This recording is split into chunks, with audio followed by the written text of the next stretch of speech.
With the Chancellor of the Exchequer, Rachel Reeves. With permission, Mr Speaker, I'll make about the government's preparedness and the conflict in the Middle East, to our armed forces, and by expressing my concern and sympathy for the British citizens whose lives have been disrupted by the conflict so far. I understand the anxiety felt by families and businesses during these incredibly uncertain times. And this conflict affects us all, and we must respond to it.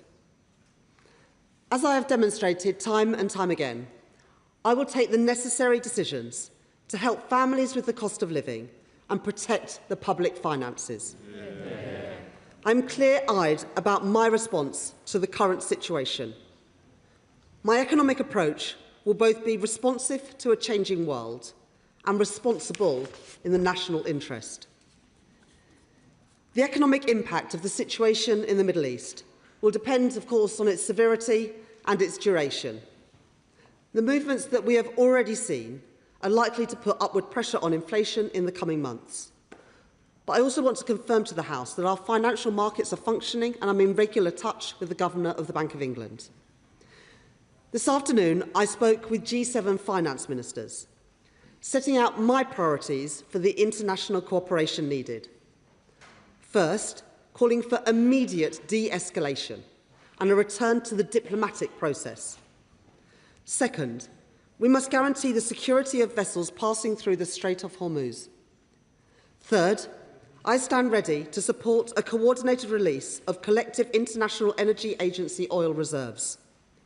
And fourth, the UK will play its part as the global hub of maritime insurance.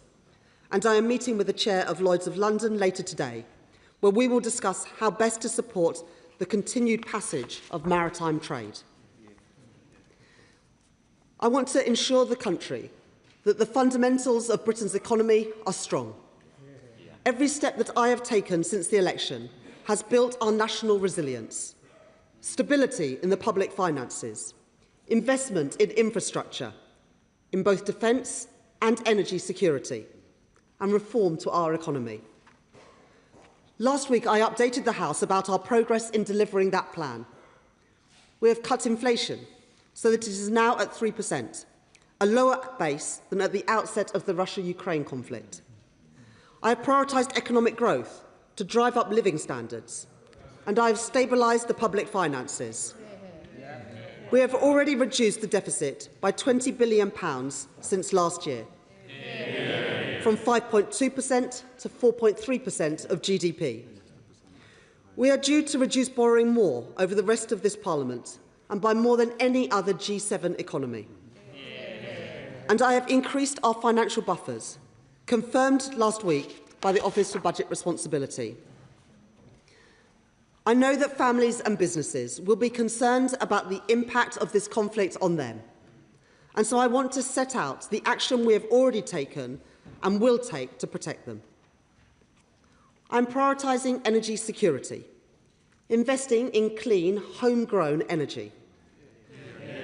Our contracts for difference are already protecting consumers, ensuring that generators of low-carbon energy pay money back into the system when the wholesale prices are high, shielding bill payers from fossil fuel price shocks. I can confirm to the House that in the coming days we will publish the government's response to the Finkelton review of nuclear regulation to build nuclear power more quickly. Our energy system is now more secure than it was at the outset of the Russia-Ukraine conflict. In 2025, the UK imported 17% less gas than we did in 2021. And while gas generation is estimated to have set the wholesale price of electricity in Britain around 90% of the time in the early 2020s, this has now fallen by around a third. What this means is that we are less reliant on and less exposed to volatile international energy prices than we were at the outset of the Russian-Ukraine conflict, and that is welcome. I recognise the role that North Sea oil and gas will play in our economy for years to come. Last week, I met with North Sea industry leaders to discuss their role in jobs, investment and growth, and in energy supply. The Energy Profits Levy currently remains in place, and the Electricity Generator Levy will also be activated if prices remain at high levels. I have set out the details of our successor regime to the Energy Profits Levy, the oil and gas price mechanism, balancing providing certainty to business with fairly taxing windfall profits from energy companies. I have also taken direct action on energy bills. Our supercharger discount on business electricity is increasing next month, cutting costs for around 500 of the most energy-intensive businesses by an additional £420 million per year. We are supporting the lowest income families by investing £15 billion in our Warm Homes plan to improve the energy efficiency of people's homes and reduce their bills, and through the Warm Homes discounts, taking £150 off bills for 6 million of the lowest income households. That is a doubling of the number of people who will receive the Warm Home discount compared with those plans that the previous government had. That is in addition to the £117 price drop in the price cap that Ofgem have confirmed from next month, thanks to the wider action on bills that I took in the budget. I want to be clear to families at home that despite the movements we have seen in energy prices in the last few days, the price cap for domestic bills for April will not change, giving families immediate certainty on their bills until at least the end of June.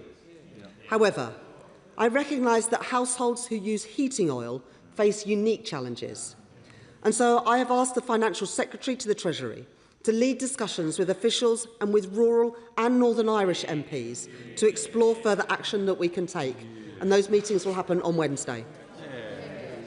The current conflict only increases the importance of the action I took at the budget to reduce energy bills. A rapid de-escalation in the Middle East remains the best way to protect us from rising energy bills. But as the situation continues to unfold, my priorities will continue to be helping families with the cost of living and protecting the public finances. I am also taking action to ensure that people pay the lowest possible price at the pump. In November, I extended the 5p per litre cut in fuel duty for a further 5 months and ensured that fuel duty will not increase in line with inflation this year. Petrol is more than 8p per litre cheaper today than it would have been under the plans that we inherited at the election. And that discount increases to 11p per litre next month once that extension takes effect. The new cheap fuel finder that I confirmed at the budget is currently being delivered, helping consumers find the cheapest price for their fuel. Almost 90% of petrol retailers have already registered for this. And last week, I instructed my officials to accelerate the integration of the cheaper fuel finder with MAP applications. This week, I am meeting with petrol forecourt operators, and I will not hesitate to call out retailers who fail to provide data to the fuel finder. I am clear that the best way to keep prices at the pump low is rapid de-escalation, and I will continue to monitor prices as the situation develops. I have also asked the Competition and Markets Authority to be vigilant across prices, including essentials like road fuel and heating oil. Let me be absolutely clear. I will not tolerate any company exploiting the current crisis to make excess profits at consumers' expense. I am proud to be the Chancellor that is delivering the biggest uplift in defence spending since the end of the Cold War. And I am committed to giving our military the resource that they need. That is why I can confirm today that I approved access for the Ministry of Defence to the Special Reserve to deploy additional capabilities in the Middle East, meaning that no net additional costs of these operations will be funded by the MOD, but instead will be funded by the Treasury. Mr. Speaker, Madam Deputy Speaker, we don't yet know how long the conflict will last or what further action will be required. But it is my duty to be responsive in an uncertain world and responsible in the national interest, to protect the public finances and help families with the cost of living. That is what the Prime Minister is doing. That is what I will continue to do. And I commend this statement to the House. Yeah. Shadow Chancellor Melstride. Thank you, Madam Deputy Speaker. And can I thank the Chancellor for advanced sight of her statement and add our firm support for our armed forces. Madam Deputy Speaker, as the Chancellor has made clear, these are very serious and concerning times, and the developments in the Middle East are already having profound consequences for our economy.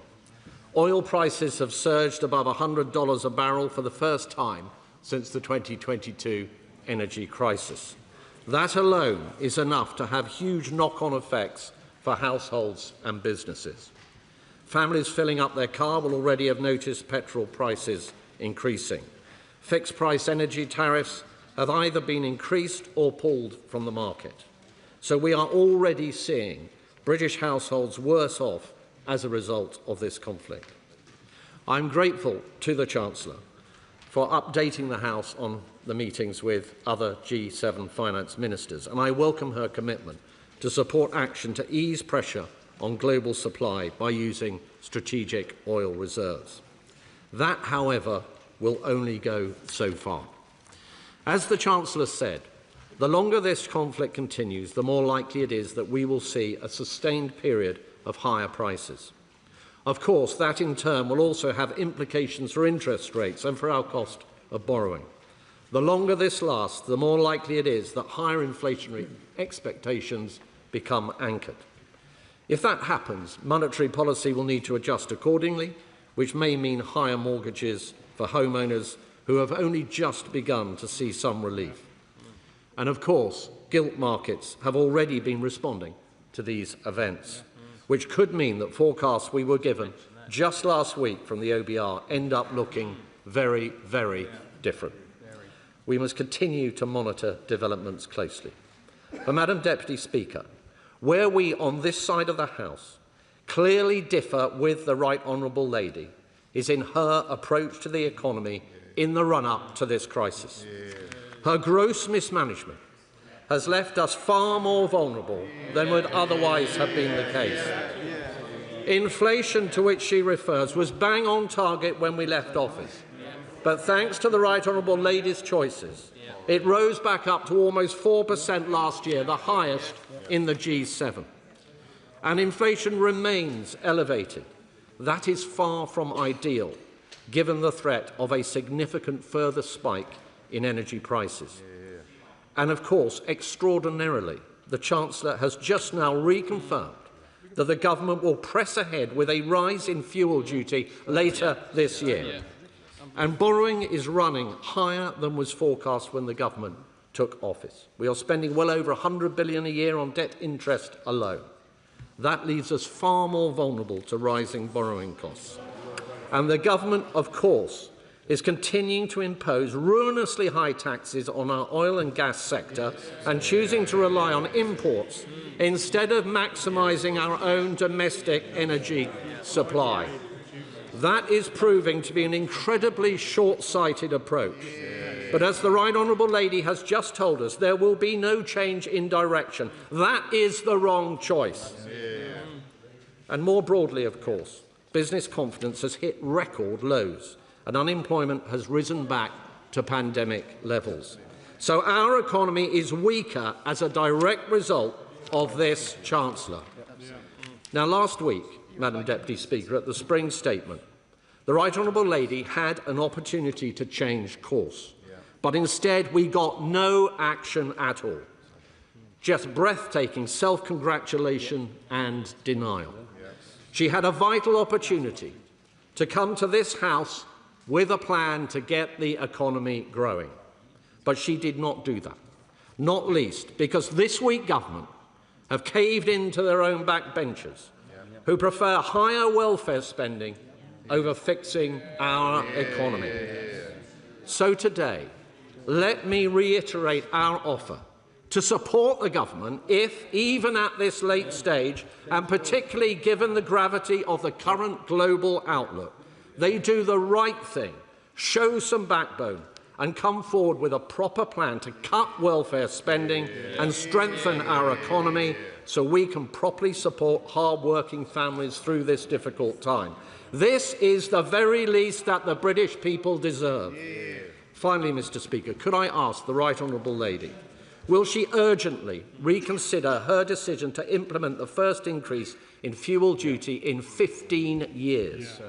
Likewise, to urgently reconsider her decision to continue with the crippling taxes being imposed on North Sea oil and gas producers. On the Fingleton review on nuclear, can she clarify if the government is accepting all those recommendations as ministers previously committed to do? Can she give further details on what additional economic action is under consideration internationally if the conflict continues?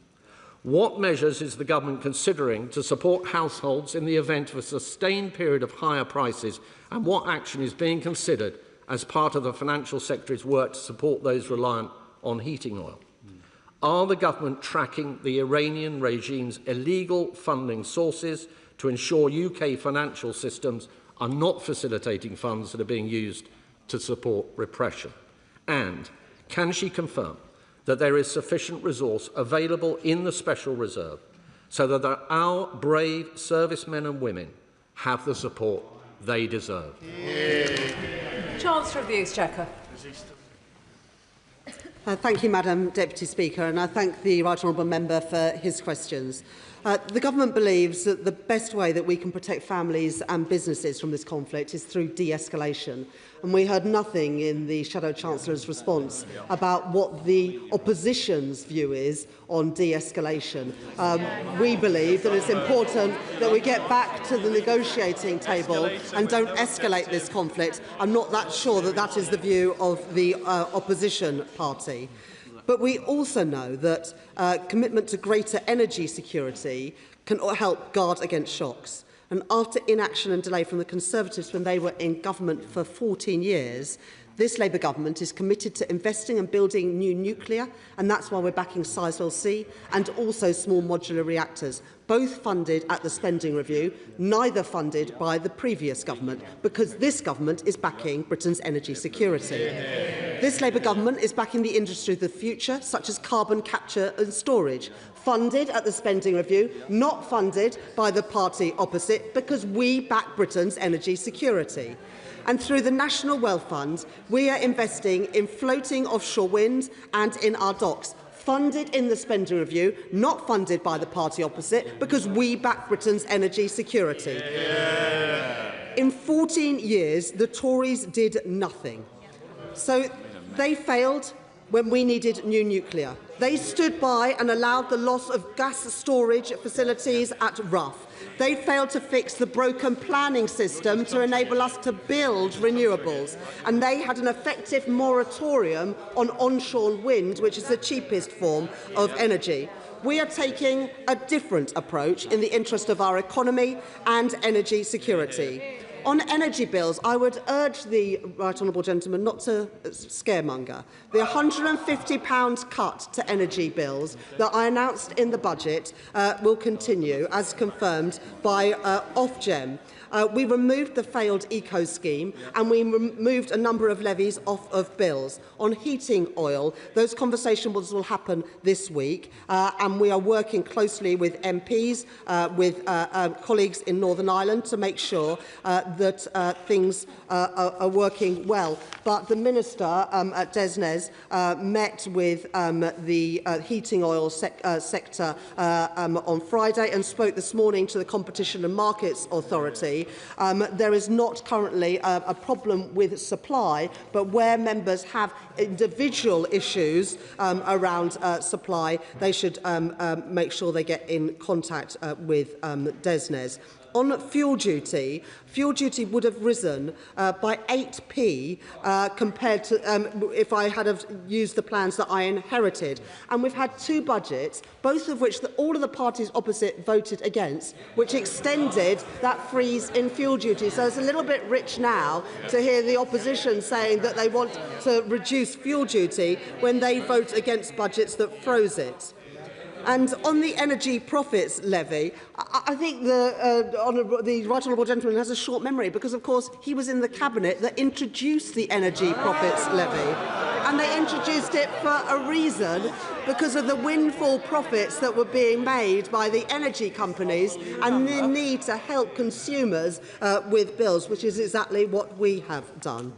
On the public finances, again, I'm not sure if the right honourable gentleman listened either to my statement last week or my statement today. The deficit has reduced from 5.3% to 4.2% of GDP. It's the first time in 6 years that the budget deficit has been less than 5% of GDP. And in fact, in the 14 years that the Conservatives were in office, borrowing was higher than the G7 average. It is now lower than the G7 average, and it's coming down in every year of this Parliament. And on inflation, I'm not going to take any lessons from the party that took inflation to more than 11%. Under policy supported by the party opposite. And on welfare, I've got to say, for the former Work and Pension Secretary to say that we should be spending less on welfare, well, it would have been nice if it had done something about it when he was in charge. We are reforming the welfare system that they broke. And on Finkleton, we commissioned the Finkleton review because we are determined to build nuclear power, unlike the party opposite. On oil reserves, we have 90 days' worth of reserves of oil imports, and as confirmed by the G7 today, we will be making further announcements of that. On gas reserves, it was the party opposite that closed the storage facilities at Rough, and National Gas have confirmed today that our gas reserves are at a comparable level to last year and the year before that, and that the numbers being reported are utterly misleading because gas comes from a number of sources. It comes from the interconnectors, it comes from liquid natural gas, and it comes from our storage facilities. So again, I would really rather that the party opposite didn't scaremonger when people want certainty. On money laundering, of course, we have the very strictest rules around money laundering, and on the special reserve for defence, of course, we will make sure that the Ministry of Defence has all the money it needs for providing the support for our armed forces. Chair of the Treasury Select Committee, Dame Meg Hillier. Thank you, Madam Deputy Speaker. Madam Deputy Speaker, my right honourable friend is right to focus on the cost of living and de-escalation in the Middle East. And I'm pleased to hear her confirm again, as she did in her statement, that there is a money for the Ministry of Defence access to the Special Reserve to deploy additional capabilities to the Middle East. Could she give us a figure or a range for how much money the Treasury is providing to the Ministry of Defence to deploy? Chancellor of the Exchequer. It wouldn't be right to disclose that sort of information, but as I said, we will provide all the support that is needed for our operations in the Middle East. Liberal Democrat spokesperson Daisy Cooper. Thank you, Madam Deputy Speaker. I'm grateful to the Chancellor for advance sight of her statement, but the statement does not include a single concrete announcement and in itself won't provide the reassurance that households and small businesses are looking for as they hear reports of energy bills about to escalate. Last week, the Liberal Democrats asked the Chancellor whether she would consider scrapping the planned 1p increase in fuel duty due in September. Could the Chancellor confirm whether that option is still on the table and that it has not been ruled out? Last autumn, we Liberal Democrats called for a new energy security bank to roll out low-interest loans to households and SMEs. We welcomed the government's Warm Homes plan in January, but can the Chancellor confirm that it could be extended from 5 to 10 years, that it will have a greater emphasis on home insulation, and for small businesses, could their investment in energy-saving measures be excluded from business rates calculations? Madam Deputy Speaker, in the long term, we need energy market reform.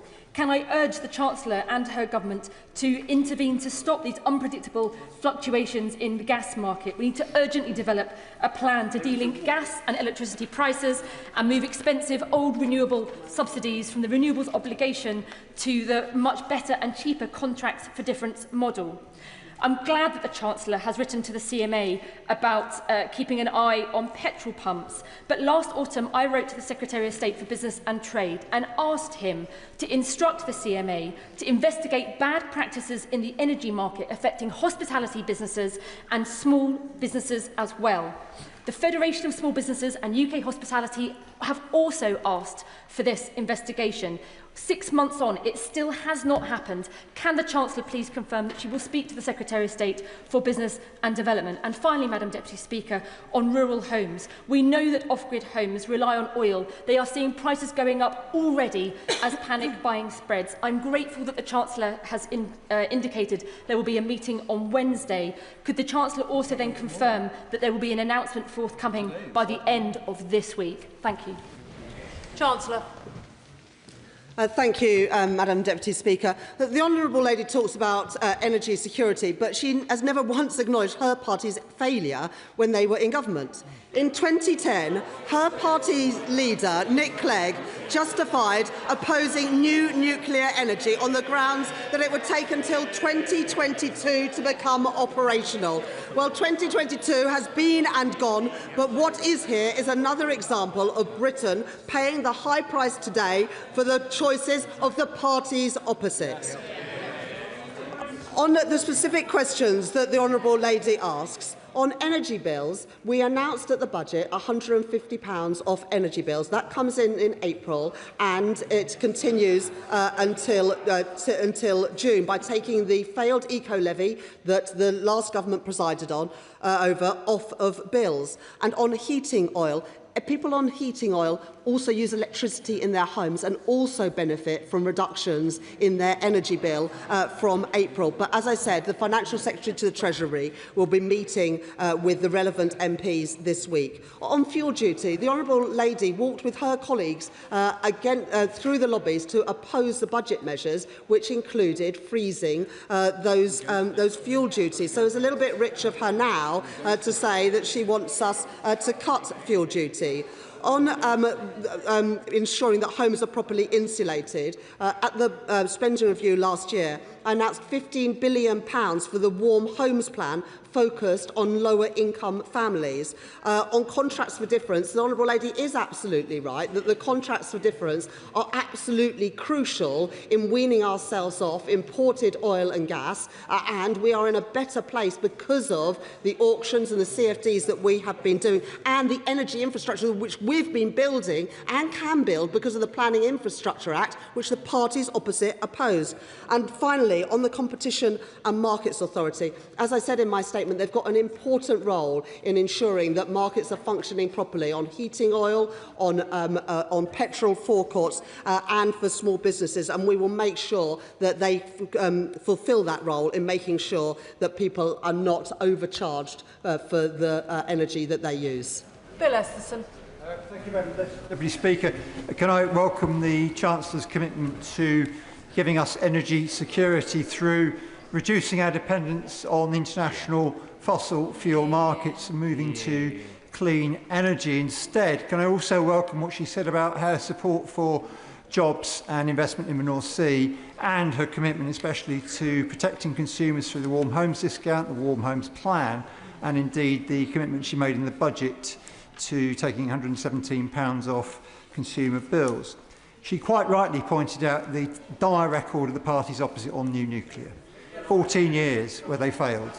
So will she give the commitment that this government will add to its already announced successes on Sizewell C and on SMR, and give that certainty of policy to the industry through a fleet approach both to large-scale and to small modular reactors?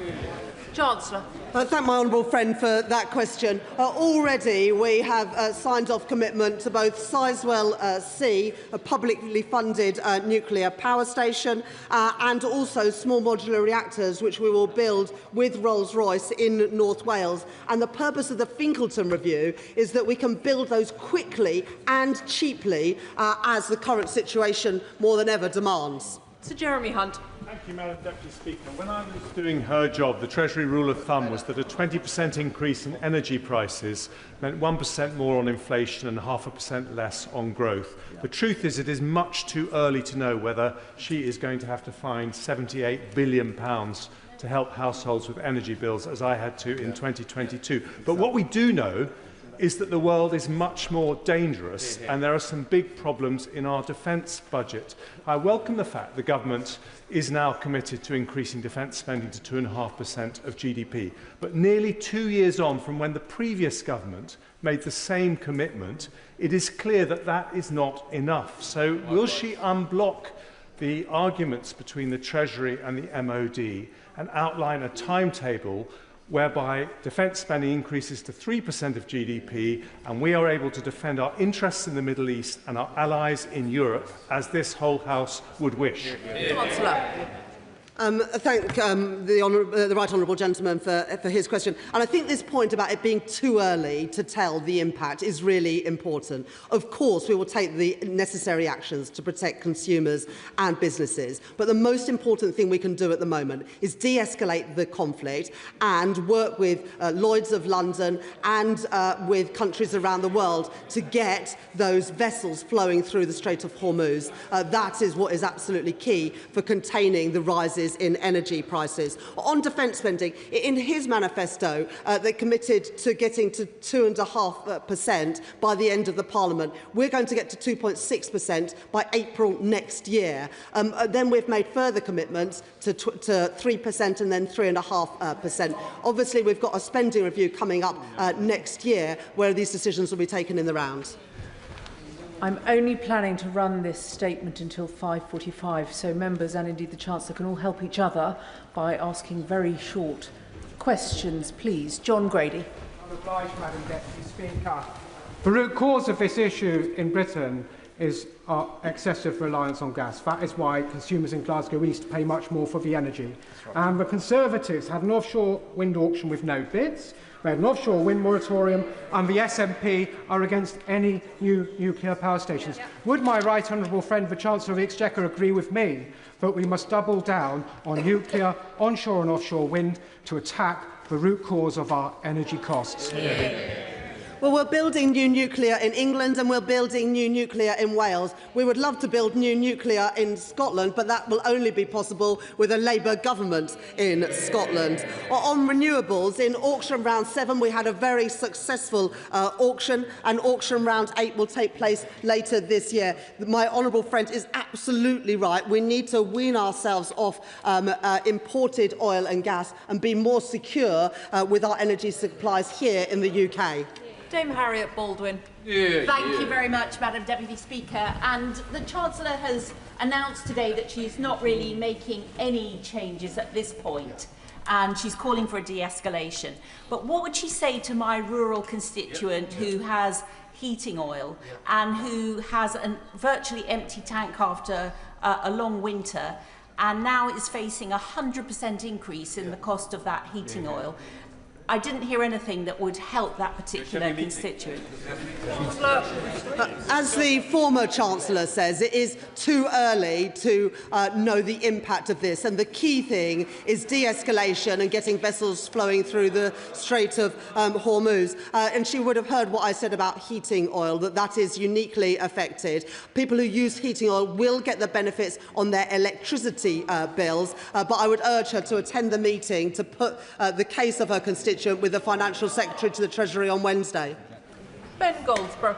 Thank you very much, Madam Deputy Speaker. I want to thank the Chancellor and also the Treasury officials for working very closely with the Labour Rural Research Group to discuss the issues to do with heating oil troubles that we are facing right now, with prices going over 200% in some parts.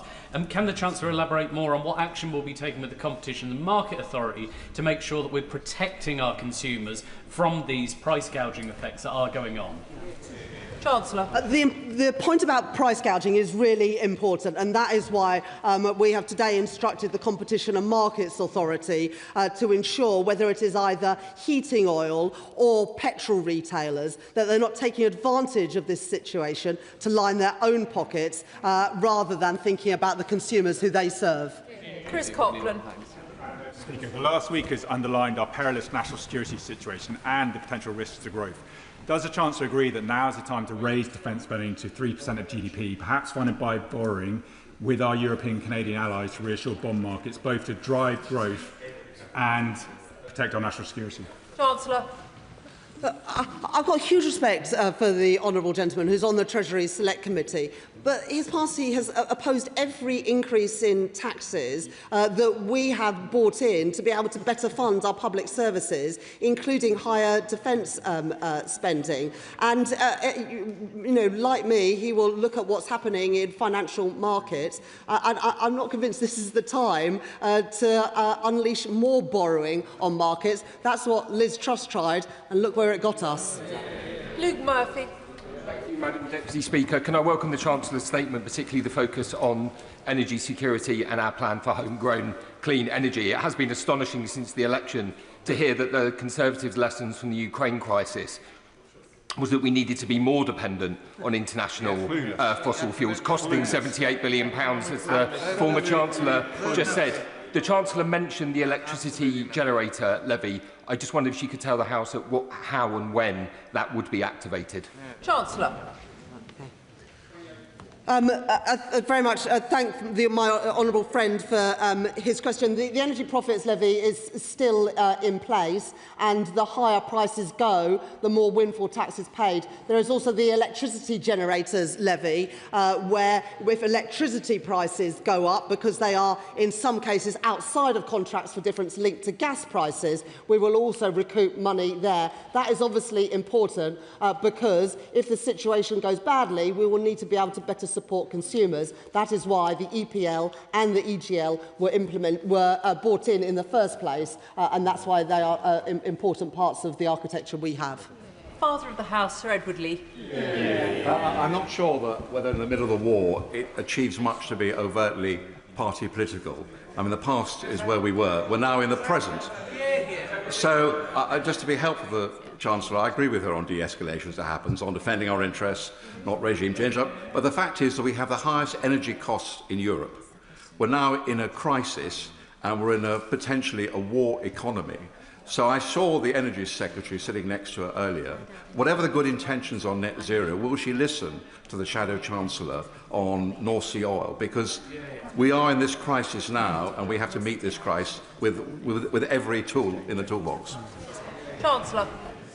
I thank the honourable gentleman for that question, and he's absolutely right. The best way to reduce prices for businesses and families in all of our constituencies is to de-escalate and ensure that vessels can get through the Strait of Hormuz, and that is our focus. But what this crisis, as well as Russia's illegal invasion of Ukraine, shows us is that we have got to wean ourselves off oil and gas. We are better placed now than we were when Russia invaded Ukraine, because we get more of our electricity through contracts for difference than we did then, and we are less reliant on gas prices to set our overall energy prices. But this shows that we need to do more to invest in both nuclear and in homegrown renewables, so we are not so reliant on imports. But as I said in my statement, I met with the North Sea oil and gas leaders last week to talk about how we can support them during this time to make sure that we have access to the reserves that we need.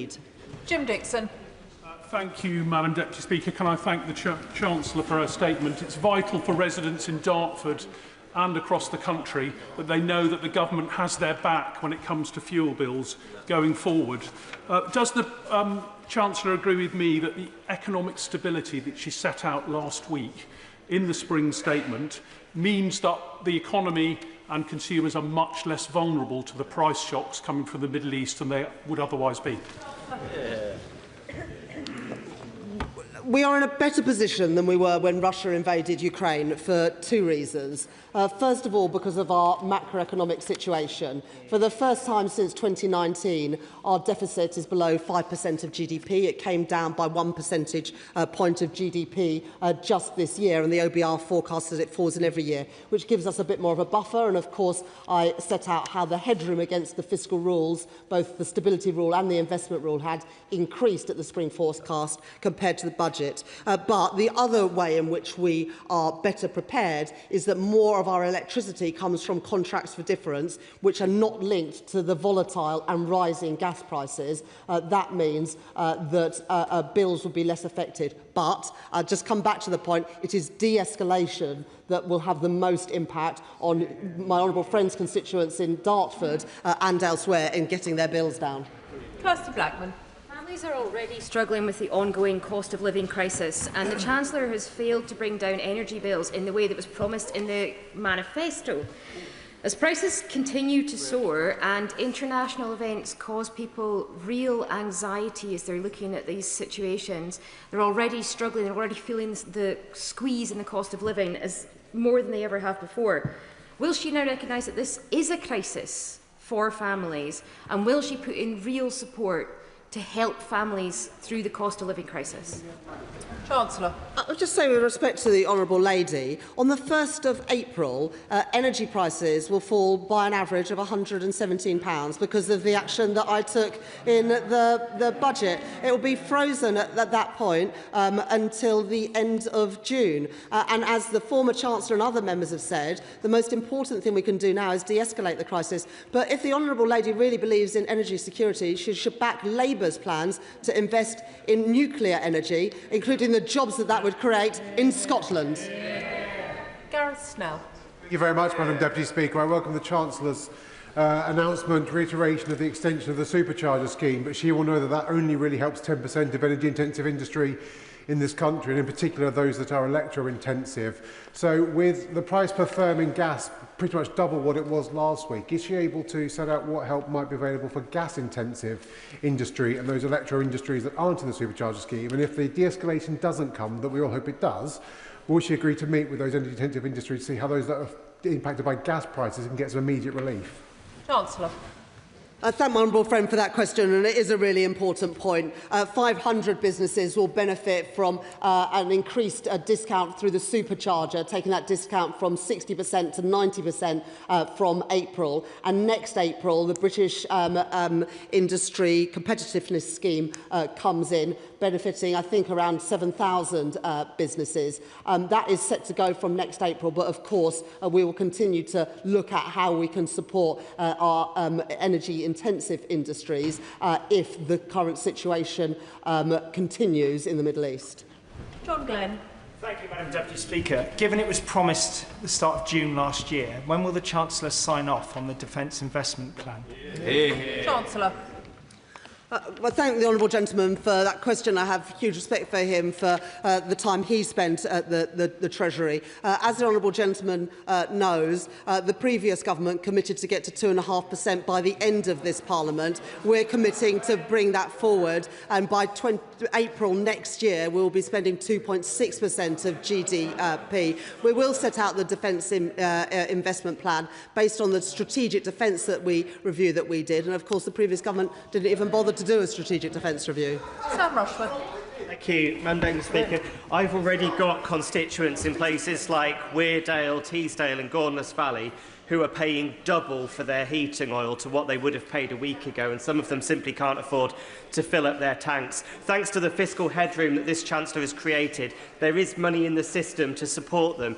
Will she look at things like fixed-term payments in the short term, but also in the longer term, perhaps an expansion of the Warm Homes grant to help them to transition to cheaper forms of fuel? Chancellor.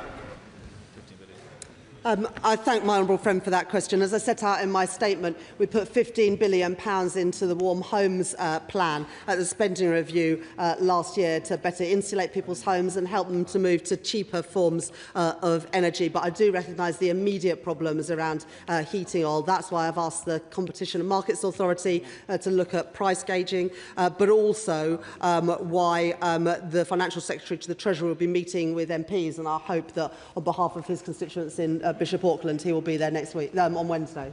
Sarah Dyke. Deputy Speaker, since the outbreak of the conflict in the Middle East, heating oil prices have increased by over 100%. It's a harsh reminder that relying on volatile fossil fuel markets leaves households financially vulnerable. Many rural households off the gas grid, like Julian from East Lambrook, aren't protected by the energy price cap. So does she agree that this is unfair on rural communities? And will she take steps to develop a mechanism to protect these householders from damaging global fossil fuel price shocks? Chancellor. The first thing I would say to her and also to her constituent and other constituents that almost every house will use electricity for turning on the lights, and they will benefit from some of these changes that come in on the 1st of April. 4% of households in Great Britain rely on heating oil. It's more than 60% in Northern Ireland. We do recognise the unique situation here. The increase in the price in the last few days does not reflect market conditions, which is why we've asked the Competition and Markets Authority to urgently look at extortionate prices and also ensuring that supply remains stable, because there is enough heating oil available, but what we don't want is people to be priced out of it. Matt Rodder. Thank you, Madam Deputy Speaker. Could I welcome the Chancellor's statement and thank her for the work that she's doing to reduce the dependence on fossil fuels. Could she say a little bit more about the long-term work she's doing to increase grid capacity and to change the planning system to help invest in new nuclear and in solar? Chancellor. I thank my honourable friend for that question. We made changes to the National Policy Planning Framework just a few days into this government, and at the end of last year we passed the Planning and Infrastructure Act, which makes it easier to build a whole range of infrastructure, from housing to data centres and, crucially, to energy infrastructure. The Planning and Infrastructure Act was opposed by the parties opposite. They need to explain why they're against building the grid connections that will help us to benefit from cheaper energy. Martin Vickers. Thank you, Madam Deputy Speaker. I agree with the Chancellor that de-escalation is desirable, but the fact is this conflict is likely to go on for many months. And she talks about reducing our reliance on fossil fuels. I can agree with that, but businesses are operating in the here and now. Exactly. And they want some reassurance that the medium-sized business, forget the 500 that are going to benefit from the supercharger. What message can she give to the medium-sized businesses who are very concerned and are currently having to lay off staff? Chancellor. I recognise the concerns around businesses, and as well as the supercharger, the BIC scheme is coming in next year, and of course we are monitoring very carefully the situation to see what else might be necessary. But I would say that de-escalation is so important here. There is no reason why this conflict has to go on for months and months. Nobody wants that. It is in no one's interest.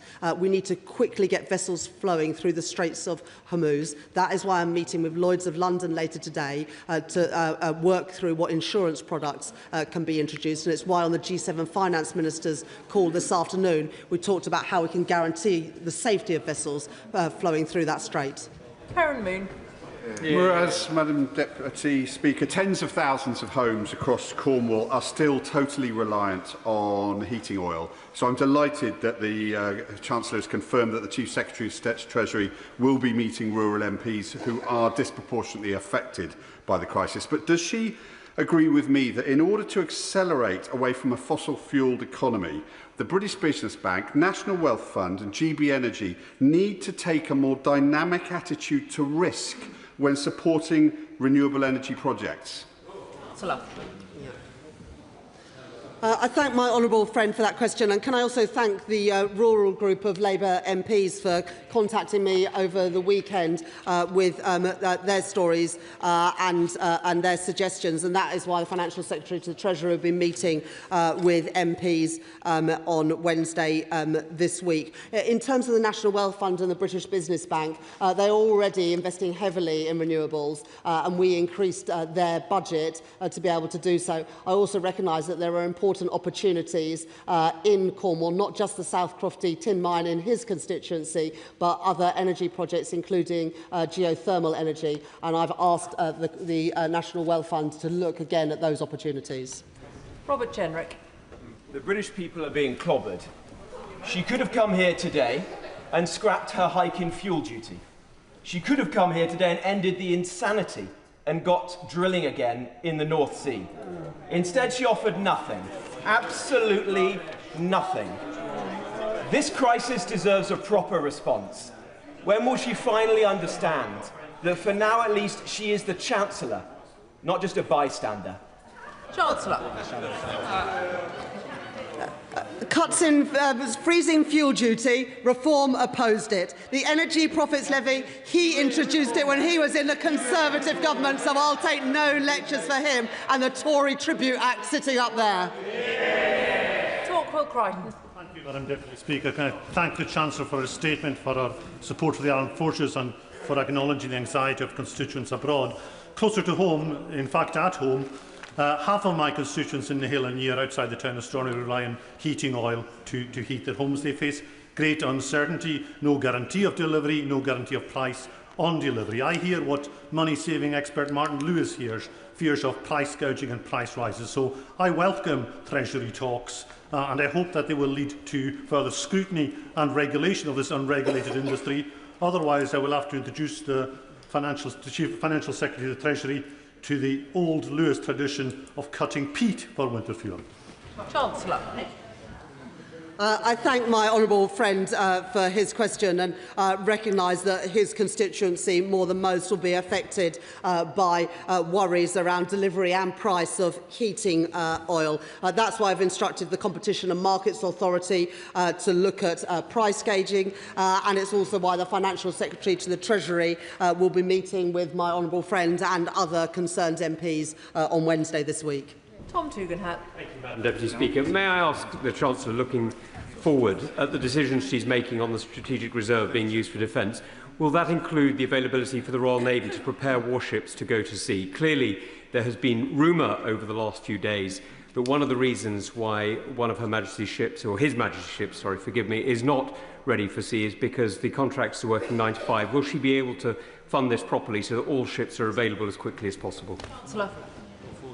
I thank the honourable gentleman for that question. I confirm that there are no financial impediments for warships going to the Middle East, and that money through the the special reserve is absolutely available for personnel and contracts for all of our operations in the Middle East. Alex Baker. Madam Deputy Speaker, as the Member of Parliament for the home of the British Army, can I thank the Chancellor for her support for our armed forces.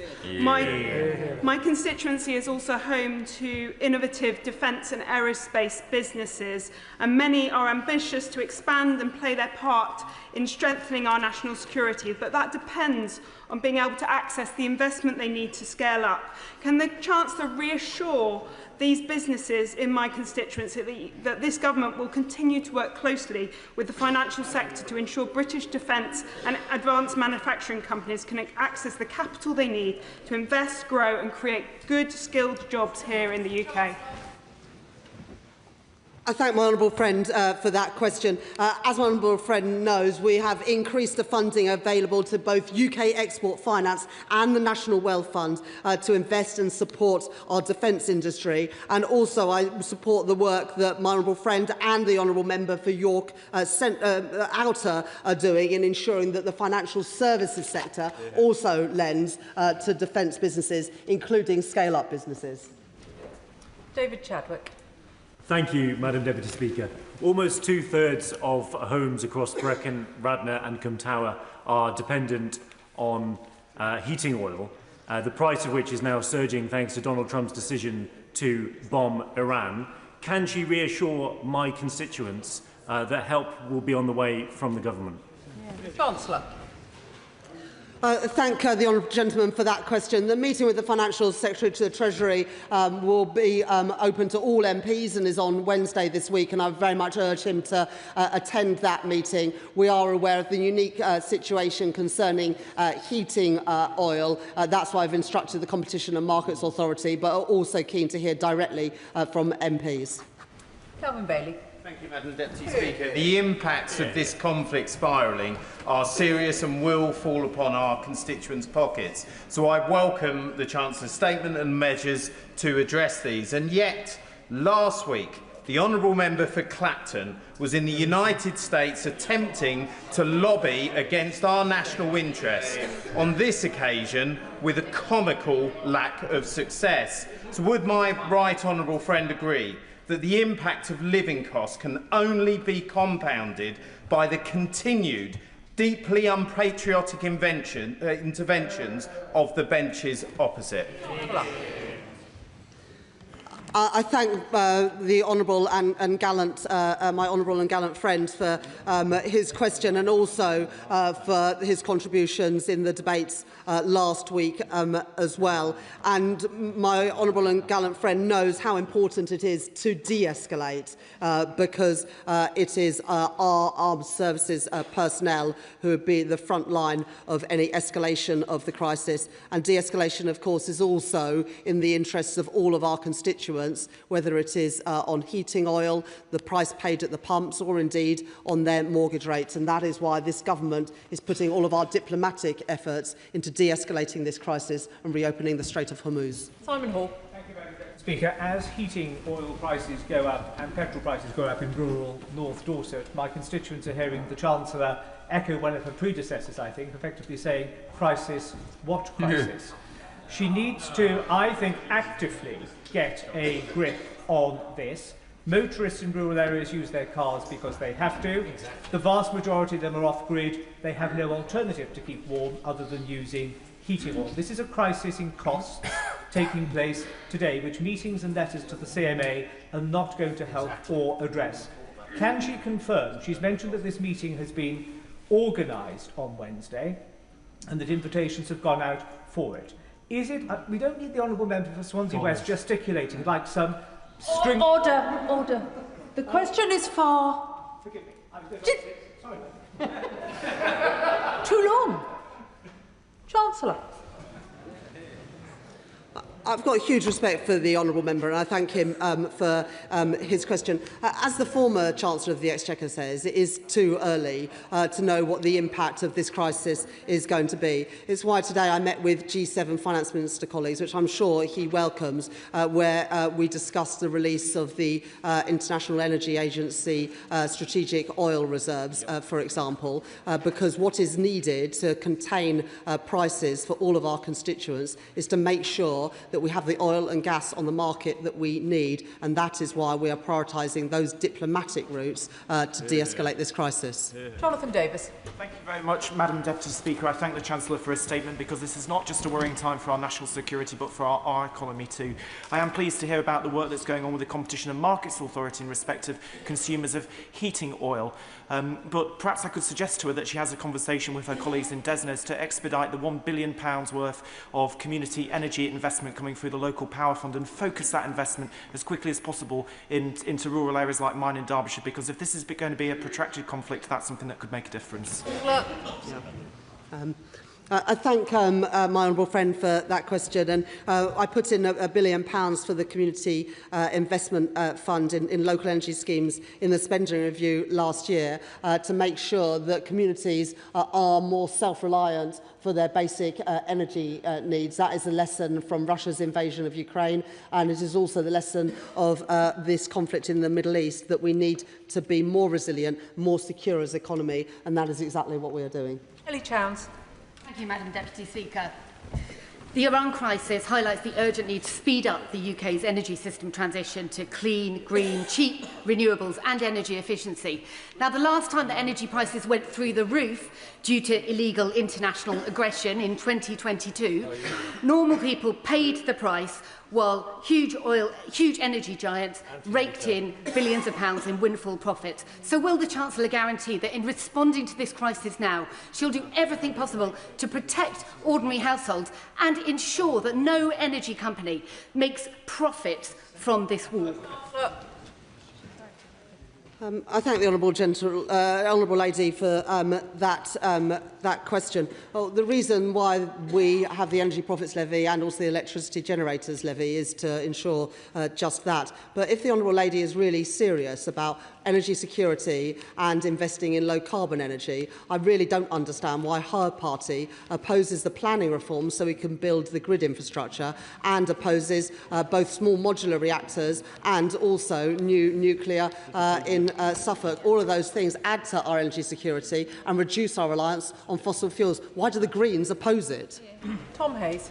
Thank you, Madam Deputy Speaker. I respect the Conservatives opposite, who are calling for de-escalation, but they need to have a word with their leader, who wanted to sign Britain up to a war of choice with changing goals and no clear timescales, thereby contributing to the chaos and the worsening cost of living crisis.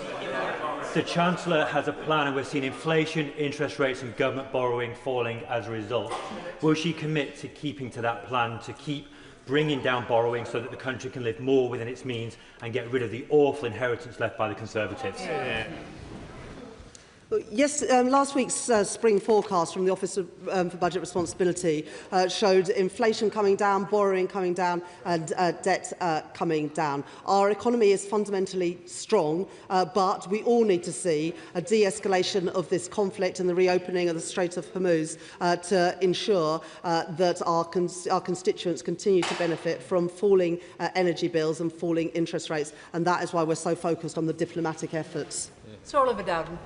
As the Chancellor has repeatedly said, at the root of the current economic crisis lies the closure of the Straits of Hormuz. So what conversations has the government had with the Trump administration, both about insurance, but more importantly, about deploying UK military assets to secure the reopening of the Straits? And would she agree with me that a more robust approach might reassure our friends and allies in the Gulf who invest so much in the United Kingdom and where our presence has been noted in its absence?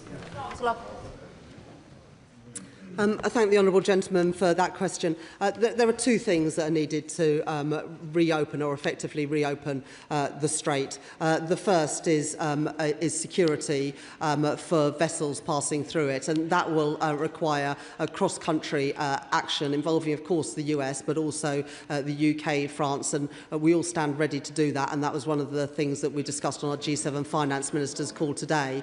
But once that is provided, we also need to make sure that there are appropriate insurance products in place. We're working again with Lloyds and with the US administration.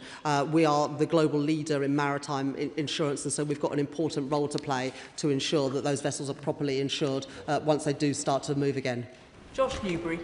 Thank you, Madam Deputy Speaker. The Chancellor has taken decisive action to bring down energy bills, but as she noted, those who rely on heating oil are often the most exposed to sudden price shocks. Even in my fairly urban constituency, there are hundreds of households in this position, and some have been in touch with me because the cost of heating oil has doubled in a week due to the effect of the Iran conflict.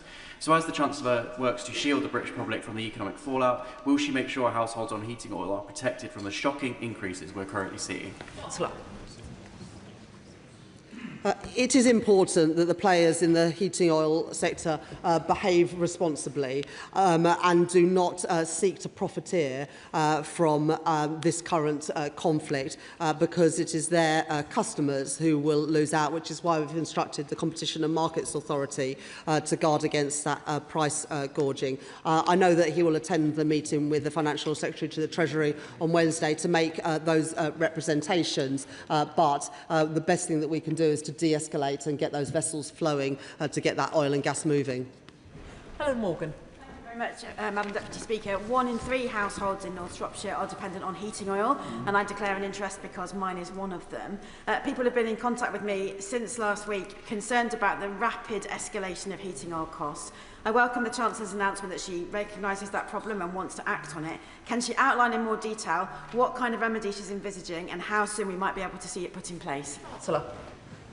I said in my statement that despite what we did in the budget last year to take £150 off domestic energy bills, there is a unique situation with regard to heating oil. That's why I was pleased to receive representations over the weekend on it. The Treasury are working through those proposals, and it's why the Financial Secretary to the Treasury will meet with MPs this week. But the reason why prices are going up is because of the challenges in getting oil and gas out of the Middle East. That's why it's so important to de-escalate, but it is wrong for anyone to profiteer off the back of this crisis. Luke Charters. Thank you, Madam Deputy Speaker. Many of my constituents stranded in the Middle East have been left out of pocket because of their travel insurance, and in my view as a former regulator, they have overly broad exclusion terms in those policies. So would my right honourable friend update the House on her meetings with the insurance sector, the FCA and consumer groups, and would she agree for the City Minister to meet me to discuss this? Chancellor.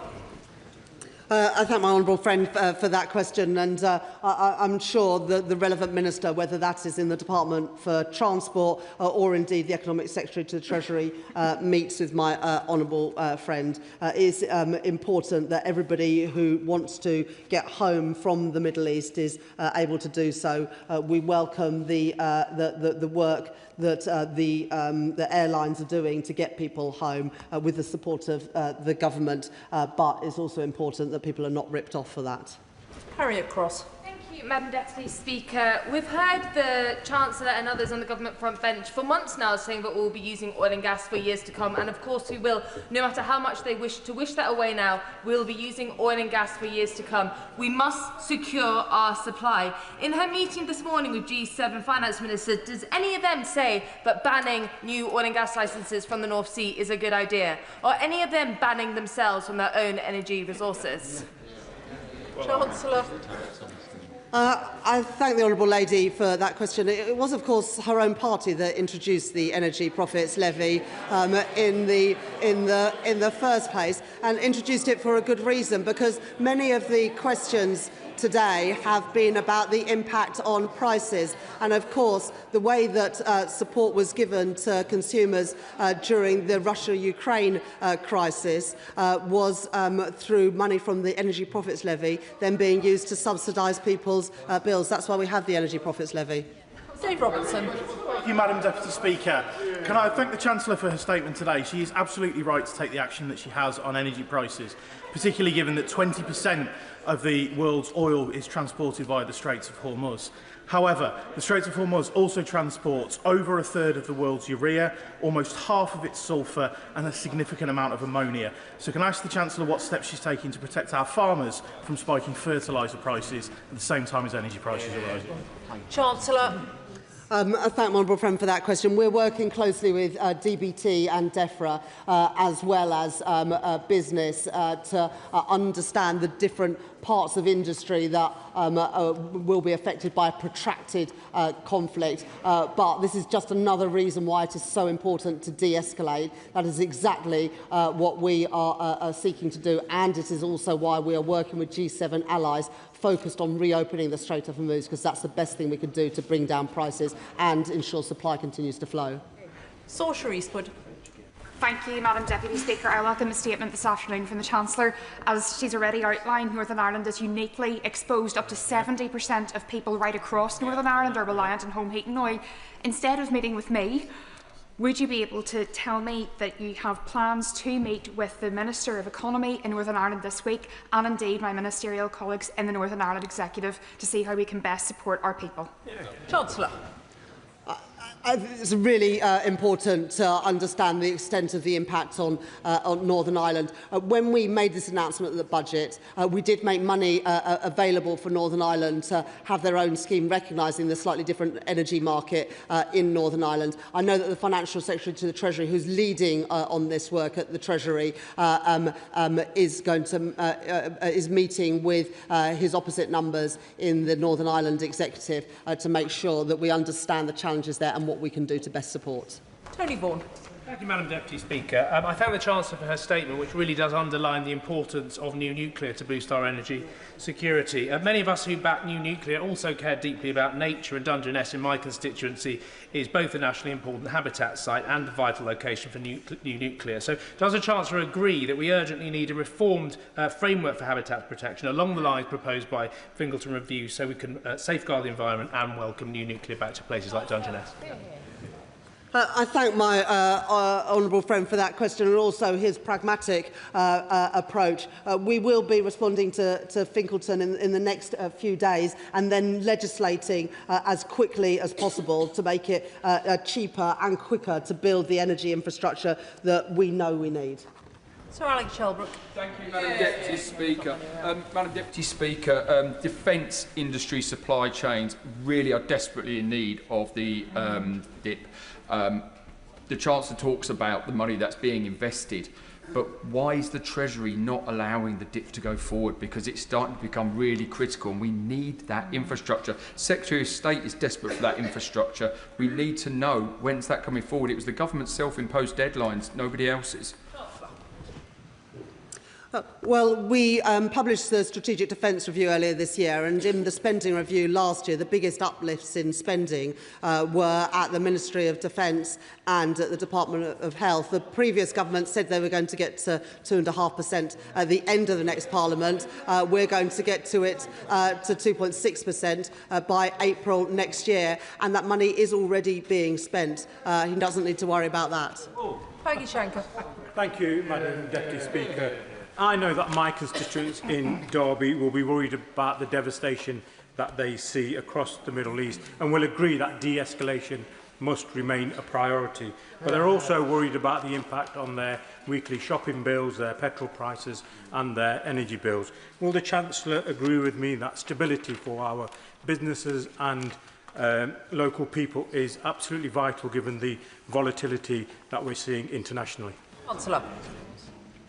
I thank my honourable friend for that question. That's why I'm pleased that since I became Chancellor, the Bank of England have cut interest rates 6 times, why we were able to take £150 off of energy bills and also freeze prescription charges and rail fares. And of course, in my honourable friend's constituency, you have Rolls-Royce, who will benefit both from small modular reactors and also the increased defence spending that is already going in. Ben Lake. 72% of households in Ceredigion and Preseli do not have a connection to the mains gas grid. And for those who fill their tanks over the weekend, the consequences of the Iran crisis have become very, very real. For those who are still to do so, they're very anxious to learn of when any potential support that might be agreed on Wednesday will be brought forward. Chancellor. I recognise that there are significant challenges in some areas of Wales, as indeed there is in Northern Ireland, and I very much encourage the honourable gentleman to attend the meeting with the Financial Secretary to Treasury. We have already had representations over the weekend about what is needed, but I want MPs from all parties to be able to contribute to that. But the best way to reduce prices is getting that oil and gas flowing again, which is why it's so important to have both a military solution to get the Strait of Hormuz open, but also an insurance solution, which is what I'm working very closely on at the moment. Can I thank the Chancellor for her statement this afternoon, and I'll allow a few moments for the front benches to swap over. I appreciate a lot of members will be disappointed not to have got in this afternoon. I will try to prioritise them in the next statement, if at all possible. Which brings us to a statement from the Secretary of State for Defence. With permission, Madam Deputy Speaker, I wish to make a statement to update the House on the Middle East. And there's a lot to update, and I trust the House will understand. I want to start by praising our armed forces who are working 24/7 to protect British lives and British interests in the region. From our 400-strong air defence teams in Cyprus, who I visited last week, to our counter-drone specialists in Iraq, our fast jet pilots in Qatar, our command specialists in the regional defence coordination centres, and everyone working on this crisis abroad and at home. Iran threatens us all, but it's our forces who feel this most acutely. So I'm sure the whole House will join me in thanking them for their outstanding dedication and for their professionalism. For protecting British lives, for keeping us safe, we want to say to them, you are the best of Britain in action. Madam Deputy Speaker, the UK's government approach throughout the current developments in the Middle East is founded on three principles. First, defensive, taking the necessary action to strengthen our collective defence. So we took steps from January, weeks before this current war with Iran began, to pre-position Typhoons, F-35s, counter-drone teams, radars and defence in the region, as well as the additional military capability we've sent since last Saturday when the Iranian retaliation attacks started. Second, coordination with allies. We do not work alone, so we're leading and coordinating our response with NATO allies and other partners, including the US, E5 nations and the Gulf states. And I'm in daily contact with my counterparts, just as the Chief of Defence Staff is too. And third, Madam Deputy Speaker, our third principle is legal. We must have a legal basis for our decisions that allows ministers to make sound choices. It allows our military to operate with the fullest confidence. And our UK action is grounded in these principles to protect British people, protect British bases, to protect British allies. Now, Madam Deputy Speaker, in the last week, we've seen Iran lashing out with dangerous, indiscriminate and reckless strikes. In the first day alone, they attacked 10 countries with military and civilian targets attacked, including hotels in Dubai and Bahrain and the Kuwaiti National Airport. British troops stationed at a US base in Bahrain were within a few hundred yards of an Iranian strike, and a small drone hit our base in Cyprus coming from Lebanon or Iraq. And Iraq has now fired over 500 ballistic and cruise missiles and over 2,000 drones. Thank you to the Honourable Gentleman. Iran has now fired over 500 ballistic and cruise missiles and over 2,000 drones. I'm grateful to him for paying attention to my statement quite so closely. And even after the Iranian President's apology and promise to the Gulf states over the weekend, Iran still then struck multiple countries with drones and missiles, including Bahrain, where 32 civilians were injured in one attack and a desalination plant was hit in another. We totally condemn these attacks. They're putting hundreds of thousands of people at risk, including British nationals and members of our armed forces.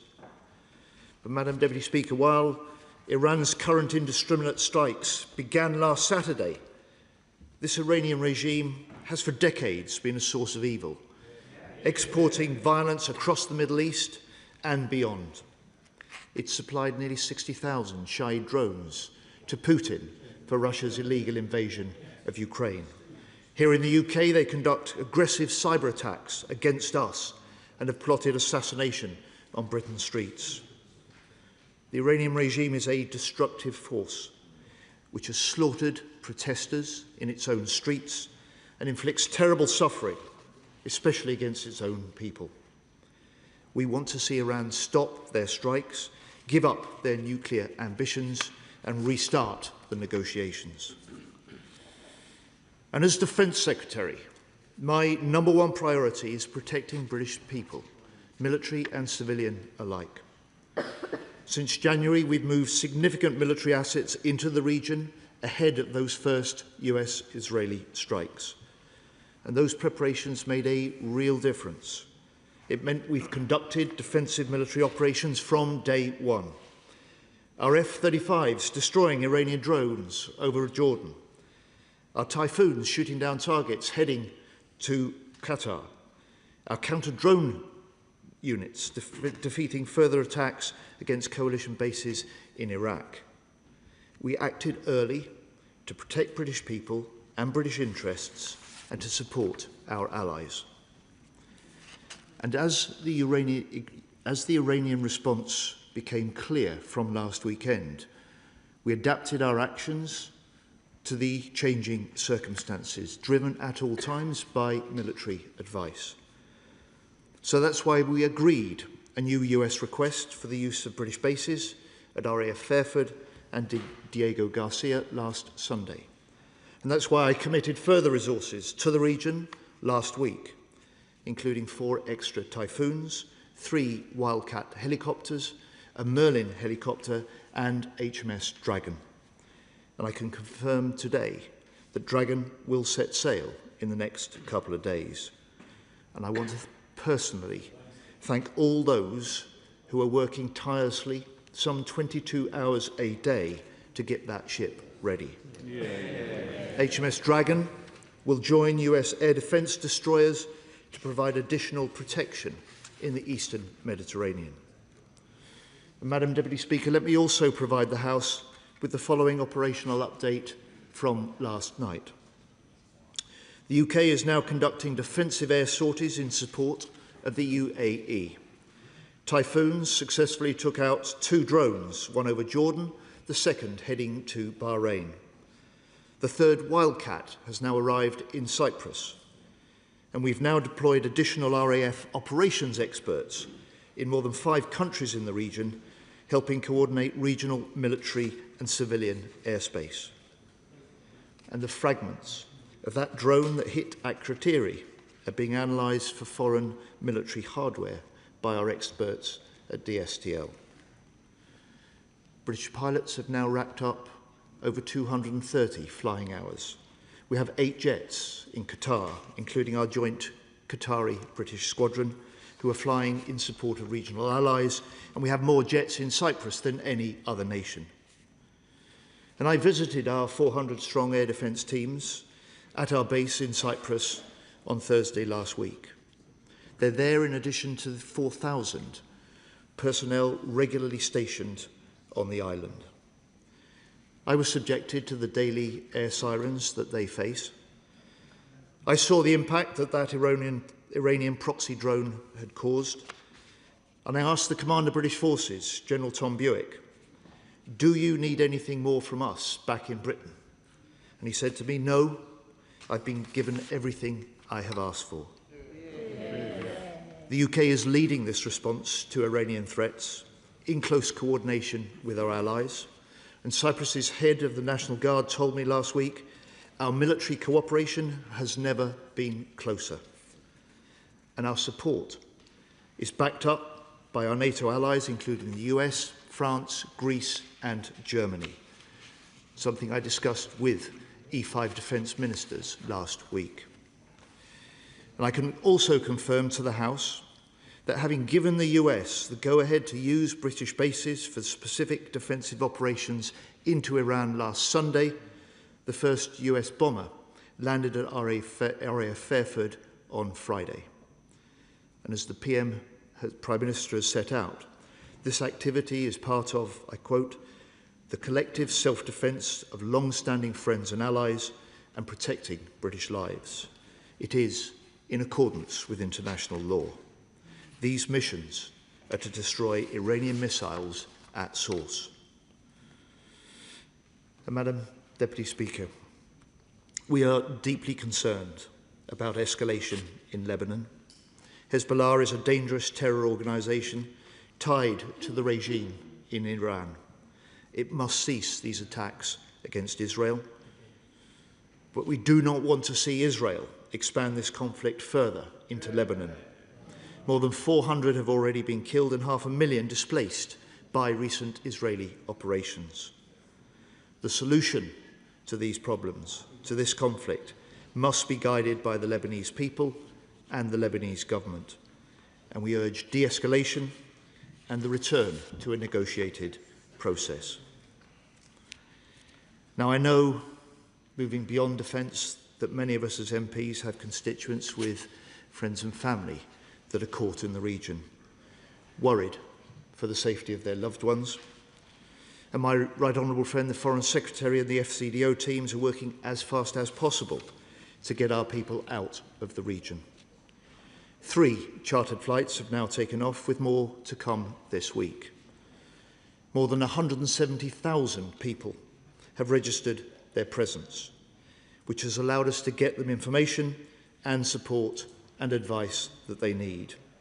More than 37,000 British nationals have been evacuated since the start of the crisis response, and as the Prime Minister said last week, we will not stop until our people are safe.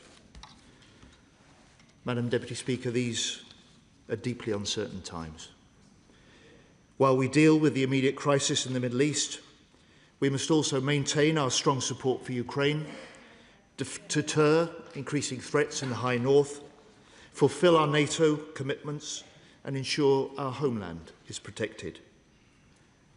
Our adversaries are watching. We must manage rising demands on defence, balancing resources to best effect. And we must also deal with the cost of living impact this conflict could cause, just as my right honourable friend the Chancellor has set out in her statement. I'm proud of the UK's response, acting at all times in our national interest.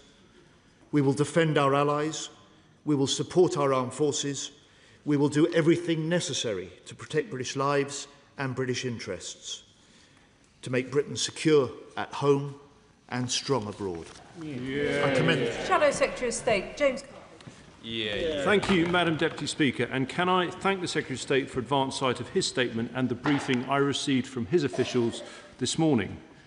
Can I begin by offering condolences on behalf of the opposition to the 7 US soldiers killed in action as part of their ongoing action against Iran. I join the Secretary of State in utterly condemning Iran's indiscriminate attacks across the region and in expressing my gratitude and that of the opposition to all our brilliant, brave service personnel and their families who are stationed out there. Of course, the Secretary of State and I will agree that the #1 responsibility of any government is to defend its people, and that everything possible must be done to secure our sovereign bases, particularly RAF Akrotiri on Cyprus, attacked by drones a week ago. That is an incredibly serious development. We support the government in taking steps to use the RAF and other assets to protect the airspace and defend against drone and missile threats to Akrotiri, but also in deploying our Air Force to defend allies in the region as an act of collective self-defence. The problem is this. Any serious integrated missile defence plan for the sovereign base areas on Cyprus would by necessity include the presence of one of our highly capable Type 45 air defence destroyers. And yet, despite the Secretary of State just saying, and I quote, since January, he has been moving military assets to the region, there isn't a single Royal Navy warship present, and our Type 45 HMS Dragon hasn't even set sail. Can he confirm that the government only decided last Tuesday to send a Type 45 to the Eastern Med after the US action had already commenced and 2 days after RAF Akrotiri was attacked by kamikaze drones? Of particular importance, Madam Deputy Speaker, it has been widely reported that the Royal Navy recommended to ministers weeks ago to deploy a Type 45 destroyer to the region. Is that true? And if so, when did the Navy make the recommendation to send a Type 45?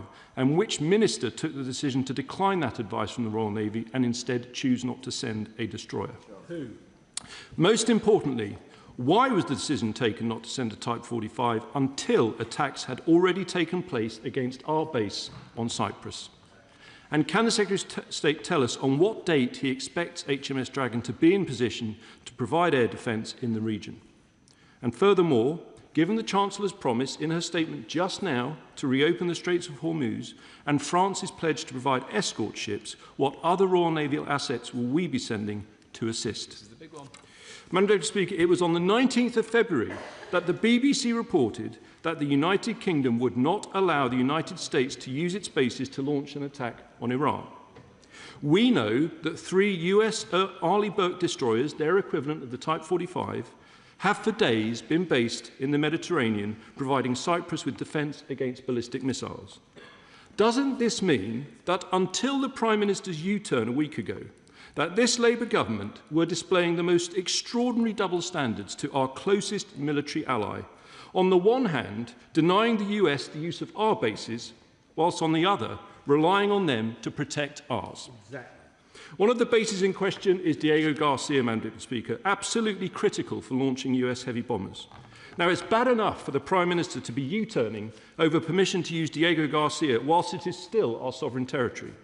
How much worse will the situation be once we've started paying billions for the pleasure of Mauritius, a close ally of China, to have a say on whether such action complies with international law?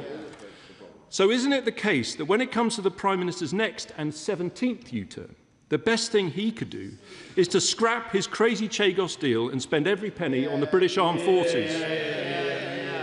But this isn't just about the future of Diego Garcia. Last week, the Cypriot Foreign Minister said, and I quote, "There are questions about the future of the UK's military bases on the island."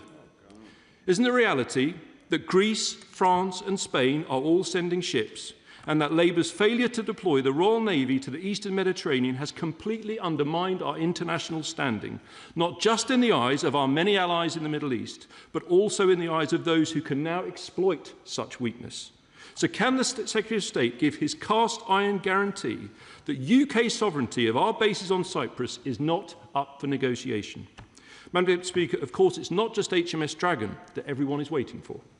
At a time of war on multiple fronts, we've now been waiting months and months for the government to publish its long-overdue defence investment plan. I cannot emphasise how serious this is. Britain urgently needs to rearm. It was right that we gave a huge amount of munitions to support Ukraine, but that has made our need to rearm even more pressing. Correct. So when exactly is the government going to publish the defence investment plan? Can the Secretary of State at least say if it will be published before local election purdah commences? That is a key question. Finally, isn't there a simple reason why there's no defence investment plan? And isn't it the same reason that for the first time in almost half a century there are no Royal Navy warships in the Middle East? Because when it comes to defence spending, this government has prioritised welfare over rearmament. Yes. They've chosen to spend billions more on benefits rather than strengthening our defence in a dangerous world. So, Madam Deputy Speaker, after all the Prime Minister's dither and delay, U-turns and weakness, will the Secretary of State finally demand from his Chancellor what we all know our armed forces need, a properly funded plan to get to 3% on defence this Parliament? Secretary of State. Well, let me start by recognising the fact that he supports the steps that we've taken to put UK defence capabilities into the Middle Eastern region, that his recognition and support for the fact we did this in advance of the current crisis, and these capabilities and our coordination of them have been alongside US allies and have been purely defensive in nature. We have been doing what Britain can best contribute to the protection of British interests, British personnel, British bases and British allies in the region. He asks me about Dragon. Well, we've been building up that significant military presence in the Middle East since January, which he, for the first time, has recognised and welcomed. It is totally right that as circumstances change, so should our military posture. He asks me when this option of Dragon was first put to ministers. As the Chief of the Defence Staff said on the BBC on Saturday, he looked at the proposals for Dragon being deployed to the Middle East on Tuesday last week, and I signed them off the same day. And I say to the right honourable gentleman, if he is unhappy about the state of the British Navy, he should take a hard look at his government's own record. Over 14 years, they hollowed out and underfunded our forces. They cut £12 billion from the defence budget in their first 5 years. Total frigate and destroyer numbers were cut from 23 to 17. And in 14 years in government, they didn't order a single new destroyer. Madam Deputy Speaker, we only have Dragon available to go to the Middle East today because the Labour government commissioned it before 2010. And I am proud. I'm proud of the work our military are doing in the Middle East. I reject claims about the response. We've got ahead of the first strikes in the way that we've said. And I've been unable to find any evidence, in public or in this House, of the Shadow Defence Secretary calling at any stage for military assets to be moved to the Middle East before the war began. Indeed, the Shadow Foreign Secretary, barely a month ago in this House, was saying in this chamber, calling for our military, and I quote, to prioritise or repurpose inventory to contribute to NATO's High North missions. He really is proving himself quite an armchair general. General hindsight, wise only after the event. And I'm really disappointed. He asks about the dip. We're working flat out to produce that. He asked about defence spending. He cut it. We invested in defence. We're rising, the greatest increase in defence spending since the end of the Cold War. This year alone, we're spending £62 billion on defence. That is £8 billion more than the last year of their government. And I'm really disappointed, and I tell you our forces are disappointed, that he did not stand up and offer an apology for what his leader said on Friday. His leader's claim that British forces in the Middle East are just hanging around is totally wrong and deeply insulting. They are working flat out in the face of air raid sirens and warnings to protect British lives, protect British interests, protect British allies, and it's time the Tories did the decent thing, apologised for her remarks and withdrew them. Chair of the Select Committee, Tanmanjeet Singh Desi. Thank you very much, Madam Deputy Speaker, and I thank the Defence Secretary for advance sight of his statement and his operational briefing before. And I also want to pay tribute and praise our armed forces for their bravery, dedication and professionalism to defend our citizens and our allies in the region. I agree with the Defence Secretary that we must urge de-escalation and a return to the negotiation process. And I also am glad that the government pre-positioned Typhoons, F-35s, counter-drone units and other air defence assets into the region. But the lack of a naval presence should be a cause of huge concern for all of us. I appreciate the Secretary of State's comments that our armed forces are significantly overstretched from the high north to further beyond, and that the hollowing out in recent years has meant that we do not have enough assets. But what is being done to urgently rectify the situation and increase the investment into defence in the near future so that we can be in several places all at once? I'm grateful for my honourable friend's support for the action that we've taken, the deployments that I've decided to commit to the region. He asks about what are we doing to make good 14 years of our armed forces being hollowed out and underfunded under the previous government. The first step to is increased defence spending. This year, more than £8 billion greater than the last year that the previous government was in. £270 billion in this Parliament alone, the single biggest increase in defence spending since the end of the Cold War, and a defence investment plan that will follow up the Strategic Defence Review, a vision and a plan for rebuilding our forces, strengthening our deterrent, integrating our armed forces for the future, and harnessing the accelerating power of new technology, something that I'm grateful to he and his Defence Committee members for supporting and recognising. Lib Dem spokesperson James McCleary. Thank you, Madam Deputy Speaker. May I thank the Secretary of State for advance sight of his statement today and echo his praise for the bravery and professionalism of armed forces putting their lives on their line for us all. The Liberal Democrats continue to have grave concerns about the UK being dragged into Trump's illegal war. However, it is fair to say that the situation has evolved very quickly. So given that it is commonplace for UK personnel to serve aboard US Navy ships, including aircraft carriers like those currently engaged in attacks on Iran, can the Secretary of State provide assurance to this House that no UK personnel are currently serving aboard US Navy ships engaged in offensive operations in the Middle East? Furthermore, there have been serious questions raised about the use of UK bases for US airstrikes. So can the Secretary of State reassure the House on what monitoring is in place to ensure that US actions from UK bases remain purely defensive? And will the government ensure that any intelligence relating to US strikes conducted from UK bases is provided to the Intelligence and Security Committee for review? And if UK bases were used, or proposed to be used for offensive action beyond the government's authority, would the government withdraw permission immediately? Securing these guarantees is essential to ensure that the UK doesn't become complicit in Trump's unilateral and illegal war. Finally, Madam Deputy Speaker, even if the limited defensive actions carried out being asked for armed forces have exposed the stretched resources really are. So I must press the Secretary of State to give a clear time frame for the release of the Defence Investment Plan to start the urgent task of plugging these gaps. We must make sure that UK forces are given all the tools they need to do the jobs we ask of them, both now and in the future. Madam Deputy Speaker, as I said to the House in my statement, all decisions that we've taken, all actions in the face of this current conflict have been defensive in nature and legally well-based.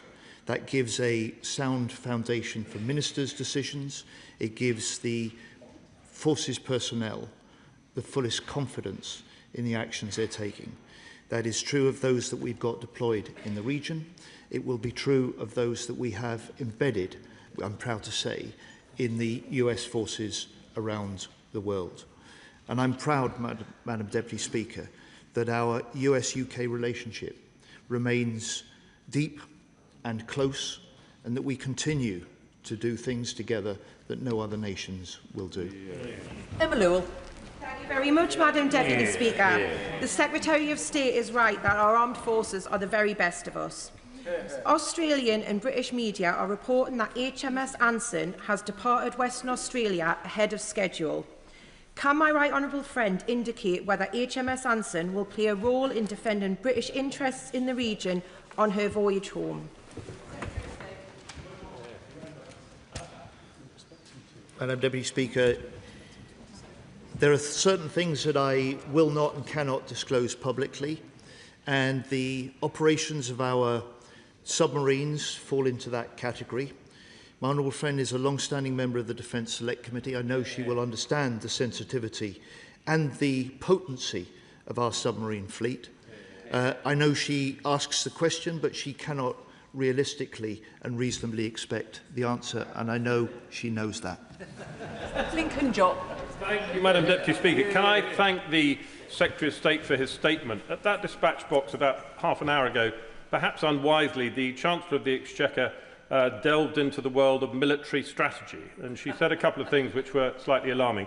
Firstly, she upbraided, actually, the Shadow Chancellor for not calling for the de-escalation of the operations against Iran, and yet the Defence Secretary's own statement only mentions de-escalation when it comes to the situation in Lebanon. So could he just clarify whether he is calling on his American counterparts to de-escalate in Iran or not? And secondly, she said that in order to open the Straits of Hormuz, we would need to support something she called cross-country operations with France and the US, and that we were ready to do that to open the Straits of Hormuz. Could he comment on that too, please?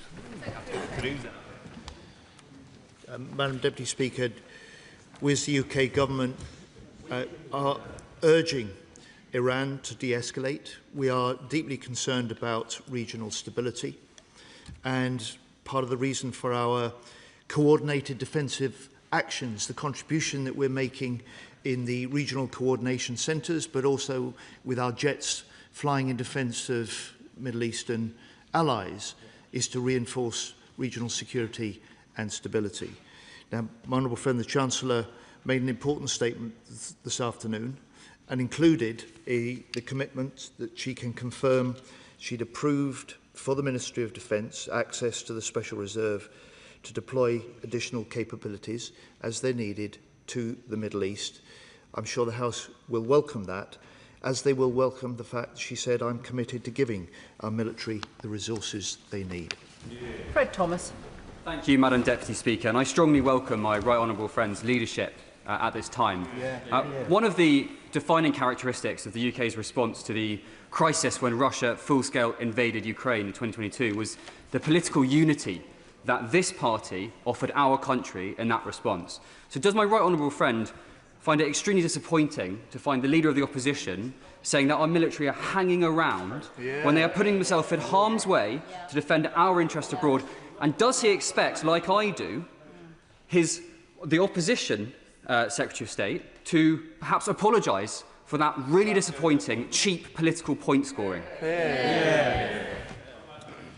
My honourable friend is entirely right. When I had the honour of spending part of Thursday with our personnel on our base in Akrotiri, it wasn't just the teams and the pilots flying the fast jets that are working flat out. The F-35 team I spoke to had deployed at 5 days' notice to Cyprus. It was the whole military personnel on that base, including those looking after and ensuring the relocation of non-essential personnel and families to hotels in the Pathos area. Madam Deputy Speaker, nothing could be further from the truth. Nothing could be more insulting than the suggestion that they're simply hanging around in the Middle East. And I really would like to hear, we didn't hear it from the Shadow Defence Secretary, any of the honourable members on the benches opposite contest what their leader has said, apologise on her behalf, and let's have the sort of support that recognises our armed forces are in the region to protect British personnel, to protect British bases, to protect British interests, and we're proud that they're doing that job. Sir Julian Lewis. I'm not particularly keen on the tone of these exchanges, so may I make a positive suggestion to the Secretary of State? We've heard that Ukraine has offered to assist the United States with its specialized version of anti-Iranian drone technology.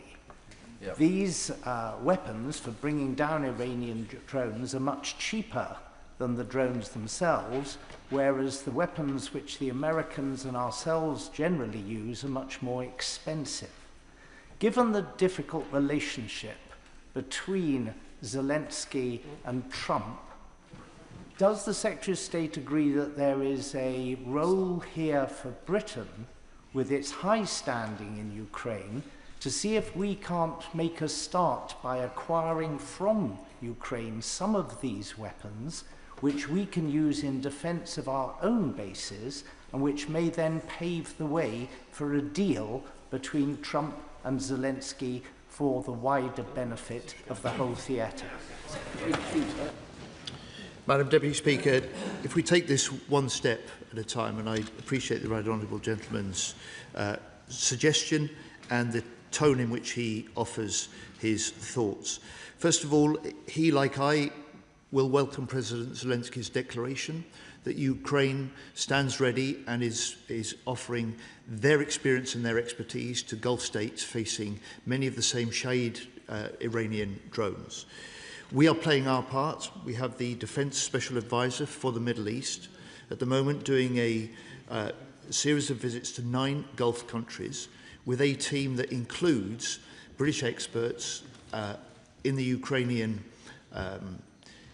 fight against Putin's invasion and the technologies they've been using in order to defeat many of Putin's developments and drones. And the Minister for Defence Readiness and Industry is also talking to British firms about the contribution that they could make to supplying the reinforced defences that our Middle Eastern partners so badly need. Please, can I encourage members to ask short questions and the Secretary of State to give briefer answers. Paul Wall. Thank you, Madam Deputy Speaker. I shed no tears for the demise of an Iranian regime which murdered and repressed tens of thousands of its own citizens, particularly women. But I'm proud that this government has not joined the US and Israel in this reckless war, which lacks a clear plan and which is hitting my constituents in the pocket and is threatening the global economy. Given that this government has its own independent foreign policy, it's not the handmaiden of Washington, as the Tories would want it, and nor is it the poodle of Putin, as Reform are. But can the Defence Secretary now tell me how important it is that the Chancellor is providing new funds for our armed forces who are defending British interests and British citizens in the region? I do indeed, Madam Deputy Speaker. My honourable friend is right to underline the statement and the commitment the Chancellor made this afternoon to this House. He's also right to point out that the US may be our closest ally, but as the Prime Minister has said, it is for the Prime Minister and the British government to decide what is in Britain's best national interests. I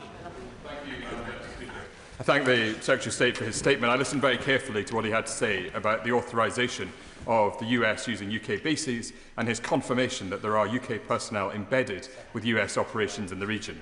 With that in mind, it seems all the more important that this government is entirely clear on the limits of the consent it has given to operating with the US. Defence Secretary Hesketh on Monday last week mocked the idea of rules of engagement and said he wanted to seek, and I quote, maximum lethality. President Trump then on Saturday said that new areas and groups of people would be under serious consideration for complete destruction. What confidence does the Secretary of State have that the US are following the same rules of engagement that he believes are legal for the UK? Madam Deputy Speaker, I have the fullest confidence. These arrangements for access, basing and overflight are well established. The relations between the US and the UK are very close. We have operated these together before. We are doing so now. To swallow.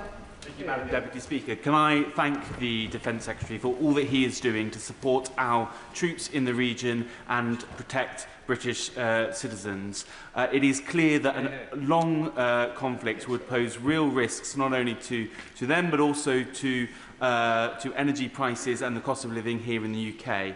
So can I ask him, does he agree that we need to see urgent de-escalation and a reduction in tensions across the region?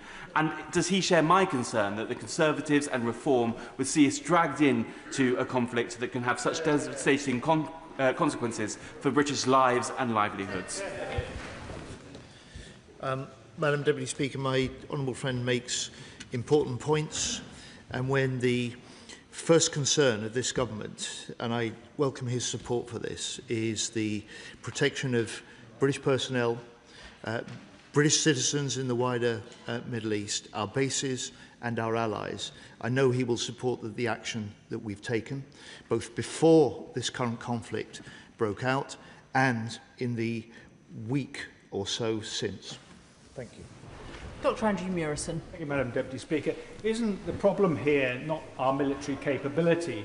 We still have the second most capable navy in NATO. It is political will. Why is it that HMS Duncan is alongside in Portsmouth, having spent the summer in a maintenance period, the sister ship of HMS Dragon? She has been up and ready to go for weeks. And why is it the case that she wasn't sent at the beginning of this crisis? Secretary of State. Well, the honourable gentleman's another former minister in the previous government in the Defence Department. He knows all about the decisions that have left our Navy in the state that it's in now. But he will also appreciate that we've taken decisions to deploy the things that Britain can best put into the region to protect our allies and to protect our people, both military and civilian. He will recognise and applaud the fact that because of that, from day one, our fast jets have been flying defensive operations in coordination with our allies and our US colleagues, and that where the circumstances change, we will adapt the action and the decisions that we take, which is just what we've done from the point that we saw the extent, the indiscriminate extent of the Iranian response last Saturday. Peter Prinsley. Thank you, Madam Deputy Speaker.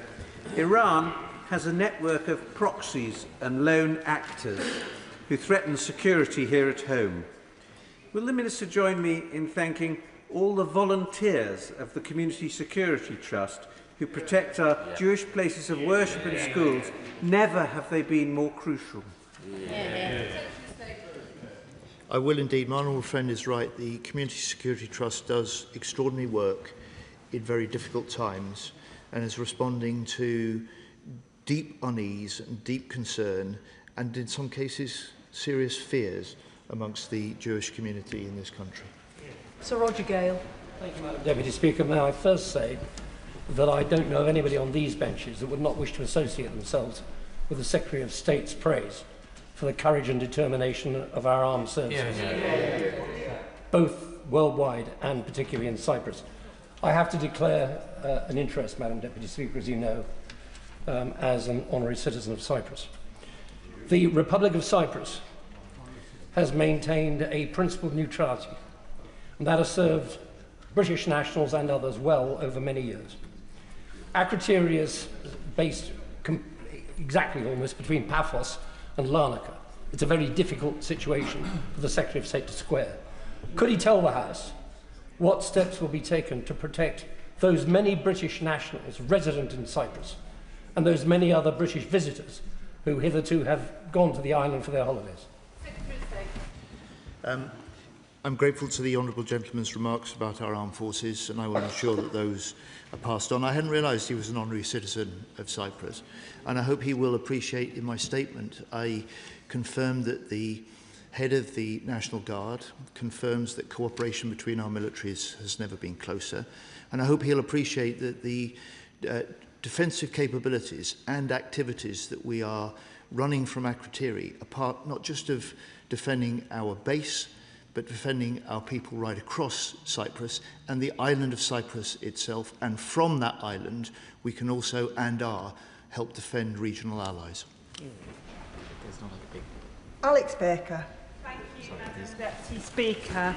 I want to say thank you to the Secretary of State for everything that he is doing to support all of my constituents in the region and keep them safe. I know that he and I share a priority that we need to get our serving personnel the capabilities that they need. In the light of the movements we have seen today in the gilt and the bond markets, which underline the pressure of governments to finance increased defence spending, does the Secretary of State agree that we should explore innovative multilateral financing mechanisms, such as the Defence Security and Resilience Bank, to help unlock the capital our defence industrial base needs to grow?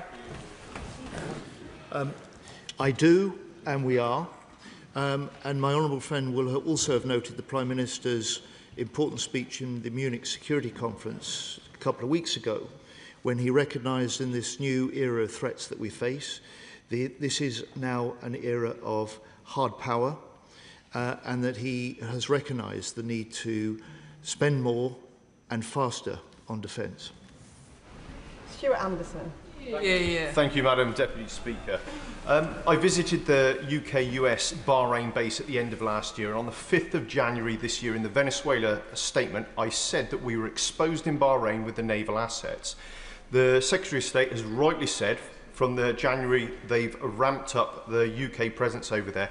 If last Tuesday was the first that the Chief of the Defence Staff saw a request for naval assets to go to that region, what has gone wrong during that time, and is this a strategic failure to take that long to put those assets on that desk? Madam Deputy Speaker, I've explained to the House the range of defensive capabilities that we put into the region ahead of this current conflict. When we saw the scale of the Iranian reaction to the strikes, the retaliation from Saturday onwards, it was clear we needed to do more, and I have, and I've explained that to the House. I've also explained that these aren't just British defensive assets deployed on a fully legal basis. These are deployed in full coordination with our US and other allies. And HMS Dragon, as I've explained, will take up its position in the Eastern Mediterranean alongside other defensive destroyers that the US has already deployed in the area. Alex Ballinger. Mr. Speaker, the Shadow Secretary of State laments the state of our Royal Navy, but he will remember that it was his party that cut investment in our Royal Navy over 14 years, cut the size of the number of warships we had by 25%, and ordered no new destroyers in that period either. So does the Secretary of State agree that we should be investing in our Navy, but we should take no lessons from the party opposite that set up our Navy ready to fail in the situation we're in now? I do agree, Madam Deputy Speaker, with my honourable friend, and we are, just as we are increasing the defence investment across the board, including in the munitions that we need when we're faced with conflicts like this.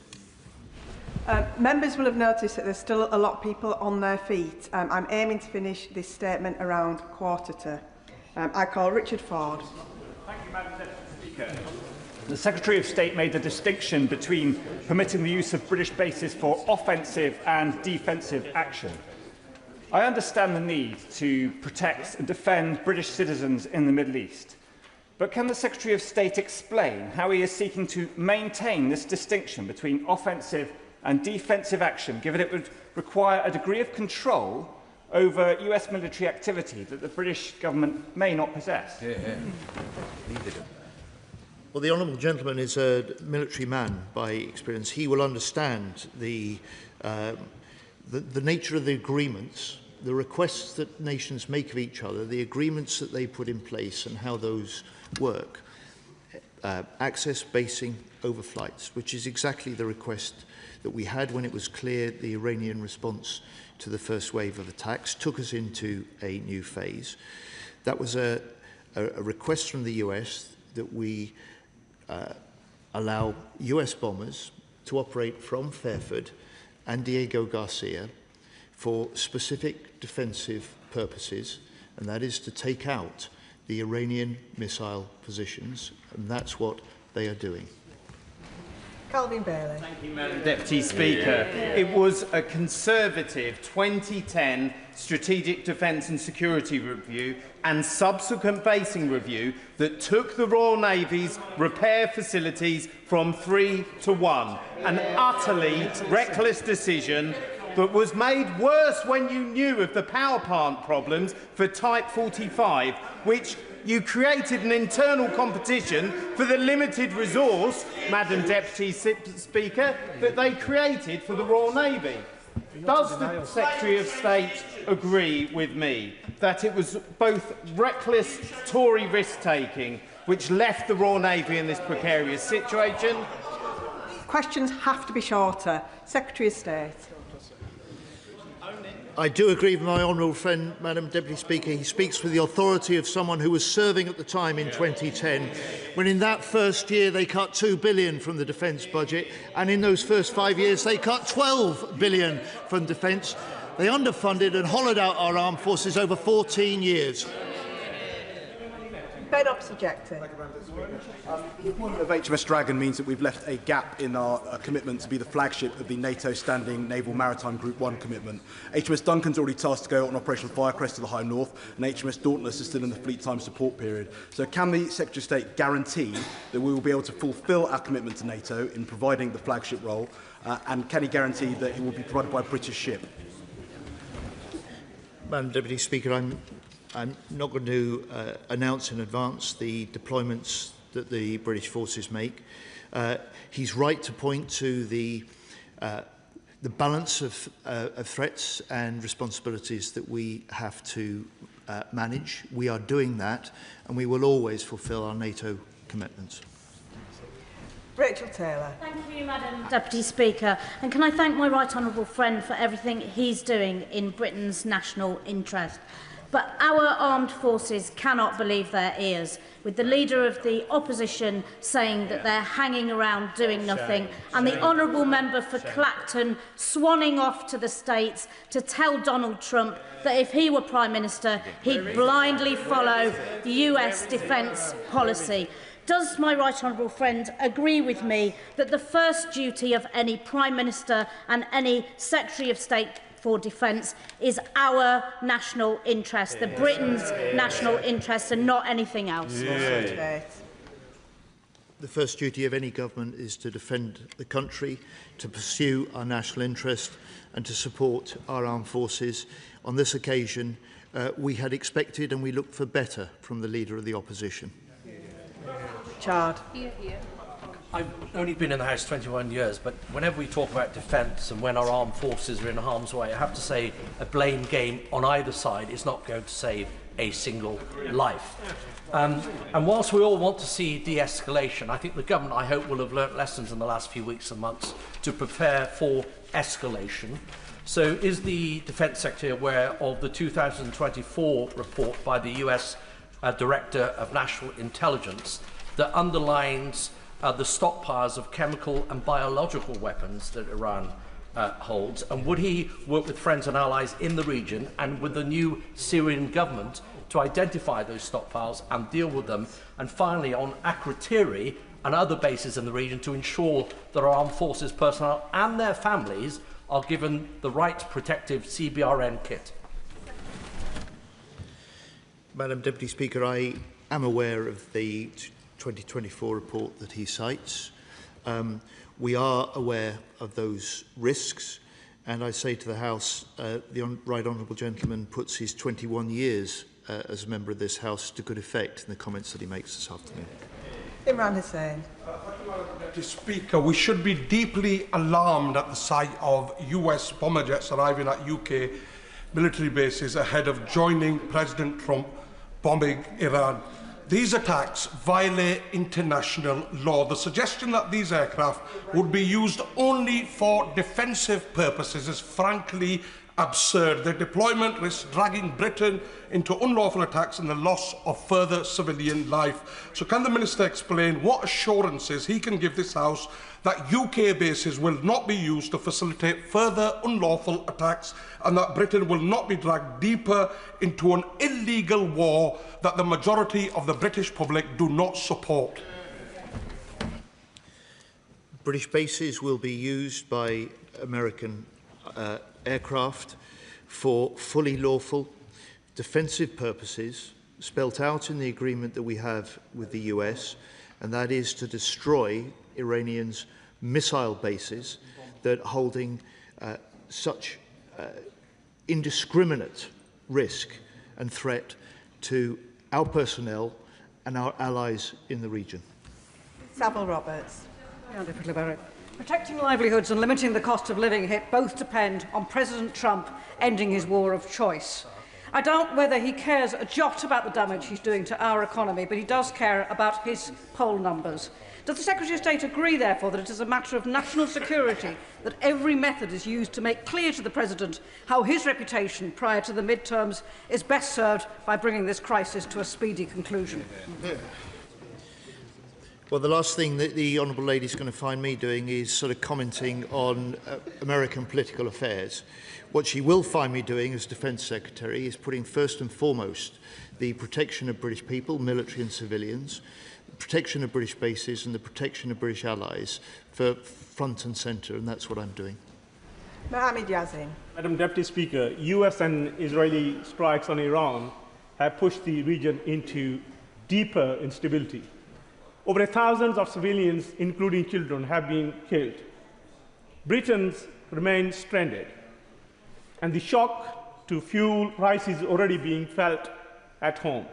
The government was right not to join this illegal war, but will the Secretary of State hold the line against the drumbeat for escalation, act only to defend British citizens and national security within international law, and not enter an offensive war without the consent of this House? My honourable friend will have heard me say in my statement and in response to other questions, the principles on which the decisions we've taken are based. Those are principles that will continue to inform any future decisions that we take as circumstances in this conflict may change. Sir Ian Duncan-Smith. Madam Deputy Speaker, nobody supports the armed forces more than I do, and he has my full support and my respect, as he knows. But I do want to ask a simple question. There seems to be some confusion, it seems to me, on the government backbenches, that somehow the government has kept them out of this war. The government has not kept Britain out of this war because we are in the firing line in our bases and our allies. And so can he now confirm to me that when the Chancellor stood up and talked about the Straits of Hormuz and the necessity of taking action where it's applicable, that the UK will and in international law can take action against threats to oil tankers and other facilities in the Straits of Hormuz by the Iranians? Madam Deputy Speaker, we will take the action we need to defend British interests and British personnel and British civilians. He's right to say that our personnel are at risk. He puts it in the firing line. And I'm incredibly proud of the work that they're doing, not just to protect our bases and each other, but to protect our allies in the region and to lead the coordination of defensive operations that help keep the Middle East safe in the face of these Iranian attacks. Damien Egan. Thank you, Madam Deputy Speaker. Targeting of RAF Akrotiri by Iranian proxies represents a direct act of aggression against the United Kingdom. The Iranian regime has repeatedly shown its willingness to export terror internationally and across multiple fronts. May I ask what steps the Secretary of State is taking with colleagues across government to ensure that Iran poses less of a threat to Britons abroad and here in the UK? Well, our first priority is British citizens in the region at present, which is why my right honourable friend, the Foreign Secretary, and her team are working so hard to advise and help Britain bring Brits back. My priority is to protect our forces personnel and to ensure that they can play their role in protecting the allies that we've got in the region, our British citizens that are there, and the recognition that many people have friends and family that may be stranded in the Middle East, concerned about their future, and I'm incredibly proud of the role that our armed forces are playing in doing just that. Rebecca Smith. Thank you, Madam Deputy Speaker. We all agree how important it is we protect our overseas bases and personnel deployed on operations. This must include the Ukraine. Over the weekend, the MOD posted a video on social media from a British-run military repair facility in Ukraine. It has been taken down, reportedly, as it revealed the geolocation of the sensitive site. So can the Secretary of State confirm if this is indeed correct and reassure the House that it won't happen again, either in relation to the Ukraine, the Middle East or anywhere else in our facilities? Madam Deputy Speaker, we've taken that video down through an abundance of caution. The last thing that I and the British government would want to do and will allow to happen is to put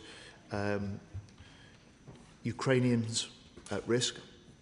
And the last thing that I will do is to ensure that the steps we take in our support of Ukraine, just as we are doing in support of our allies in the Middle East, reflects our national interests, reflects our duty to protect our own people. Steve Race. Thank you, Madam Speaker. I'm talking to people in Exeter over the weekend. There was very strong support for the government's current position of defending British citizens and assets, and at this point not going further. But does the Minister agree with me that this government's work to increase defence spending and commitment to new assets, including the new medium-haul helicopter programme in partnership with Leonardo in the southwest, safeguarding hundreds of jobs in our region, stands in stark contrast to the record of the government opposite? I do indeed, Madam Deputy Speaker. This isn't just a contract that will secure actually well over 3,000 jobs for the future. It creates opportunities for many more in the years ahead. This isn't just a contract to build new medium helicopters in Yeovil. Leonardo has made the commitment to make Yeovil and the UK its global centre for the development and export of military helicopters, and it is also going to be the global centre of their development of helicopter autonomy for the future. It reinforces and is a great vote of confidence in Britain's innovation and industrial base. Ayub Khan. Thank you, Madam Deputy Speaker. I mean no discourtesy to the Secretary of State, but there was an omission in his statement, a statement the last 10 minutes, and that was the murder of 165 young children at a school. And that target, allegedly, by a Tomahawk cruise missile and a double-tack strike. This government talks about calling out war crimes, in particular violence against women and girls. This does very little in trying to support that proposition. Will the Secretary of State condemn that attack? And would he like to explain what he has done in terms of talking to his alleged allies about this particular Secretary of State. Well, the honourable gentleman will note, of course, that we only have the reports from the Iranian regime about that strike, and he will be aware that the US is looking into this at present. Dr. Scott Arthur.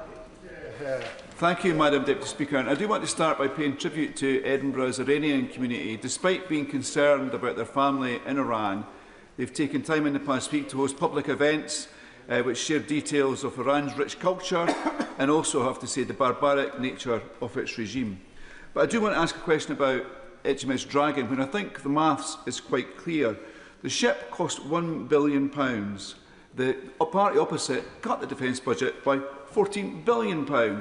Surely, Secretary of State, if the party opposite wants to see more destroyers in the Mediterranean, they should have built the things. Secretary of State. Well, my honourable friend is right to pay tribute to the Iranian community in his home city of Edinburgh, and I reinforce and echo his comments. He's also right, of course, about the party opposite. 14 years and they didn't commission a single new destroyer, and we only have HMS Dragon set to sail this week in the next couple of days because it was commissioned by the previous Labour government. Final question, Luke Taylor. Thank you very much, Madam Deputy Speaker. Trump and Netanyahu's illegal war on this Iranian regime has shocked and disgusted our constituents, just like the Iranian regime's crackdowns on opposition protests for decades. The horrors that we've seen reinforce the feeling in this country that international events are happening to us, and since Brexit and since Trump re-entered the White House, we have much less say in our future and our security. So can I ask the Minister if he will listen to Liberal Democrat calls to empower us to take back control of our fate by issuing defence bonds to raise the cash we need to meet our defence spending, but also rebuild our place in Europe with deeper cooperation with our European neighbours to reduce our dependence on the Mad King in the White House? Secretary of State. Madam Deputy Speaker, I'm always interested in ways of getting more funding into defence, and it's one of the reasons that I've laid such stress, not just on the record increase of defence investment that this government is making from the public purse, but ways that we can also leverage that with investment from private sources. And it's why we've got a defence finance advisory group that will shortly set out their report with proposals that we can pursue on that too. Point of order. That concludes the statement. Point of order, Jim Allister. Madam Deputy Speaker, at the end of the first statement, it was indicated from the Chair that those who were not called on that statement would be prioritised in respect of this second statement. Did that happen? No. And if so, why not? I thank the honourable gentleman for his point of order. There has been a degree of prioritisation, but no guarantee. I am sure he understands that the time pressures on this chamber are sometimes absolutely impossible. With 3 government statements and an important debate, it is just impossible. We now come to the next statement. I'll give the front benches a few moments to swap over.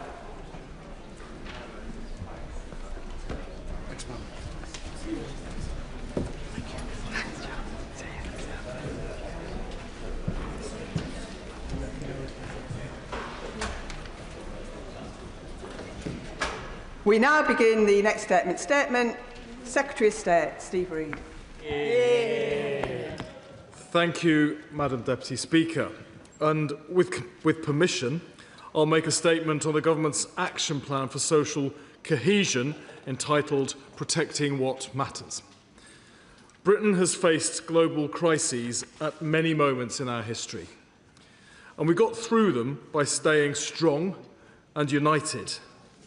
Today, we navigate new threats to our communities and families, and we must stand together once again against those who seek to divide and weaken us. They want to sow division in our streets, our neighbourhoods, our homes, and in our minds. They feed off deliberate misinformation, hatred, and extremism, carried across social media by algorithms and funded by hostile states and rogue billionaires determined to pull our communities apart. Online echo chambers, hatred for those with a different point of view, and unwillingness to seek compromise have led to a politics more aggressive, polarised and toxic than we've seen before, certainly in our lifetimes. As a nation, we are proof that people from different backgrounds can live, work and contribute together. A multi-ethnic democracy where neighbours look out for each other. But the foundations on which this country was built have been rocked by the rapid change all around us. Economic shocks and austerity halted the once steady improvement in our living standards. Rapid technological change has transformed how we work and live our lives. Intergenerational unfairness, regional inequality, an ageing population, the Tory open borders experiment and the disruption caused by their asylum seeker hotels policy. All of this has left communities more fearful of the future and more susceptible to siren voices wrongly putting the blame on minority groups. Today, through the publication of Protecting What Matters, which we've laid as a command paper in both houses this afternoon, we set out our steps towards a more confident, cohesive and united kingdom. Patriotism means bringing our country together, never pulling it apart. It's not patriotic to target someone because of their religion or the colour of their skin. We will resist those who peddle that kind of hatred and division. We choose to celebrate our country and all it stands for. We choose to come together in the best of times and the worst of times.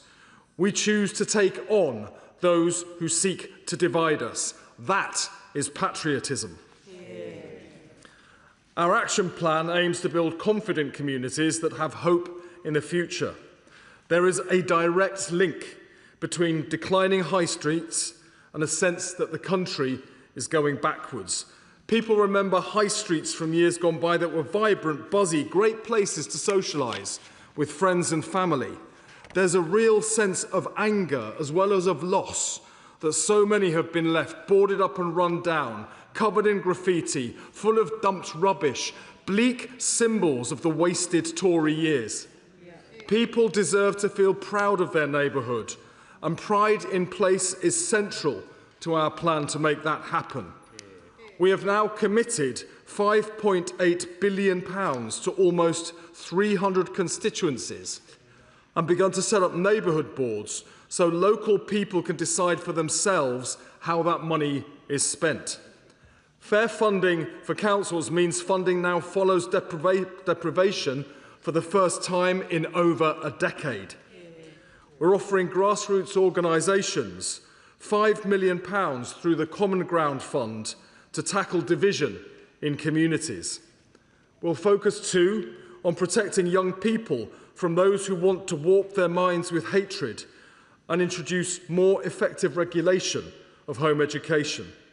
The first ever register of children not in school, stronger oversight where children may be at risk, and piloting a new approach where new safety checks are carried out before a child can be taken out of mainstream schooling. It's important children grow up understanding the diversity of our nation, so we're investing £500,000 to link schools serving different communities to make sure they know and understand each other better. We will establish a social cohesion measurement framework so we can identify risks early and act quickly.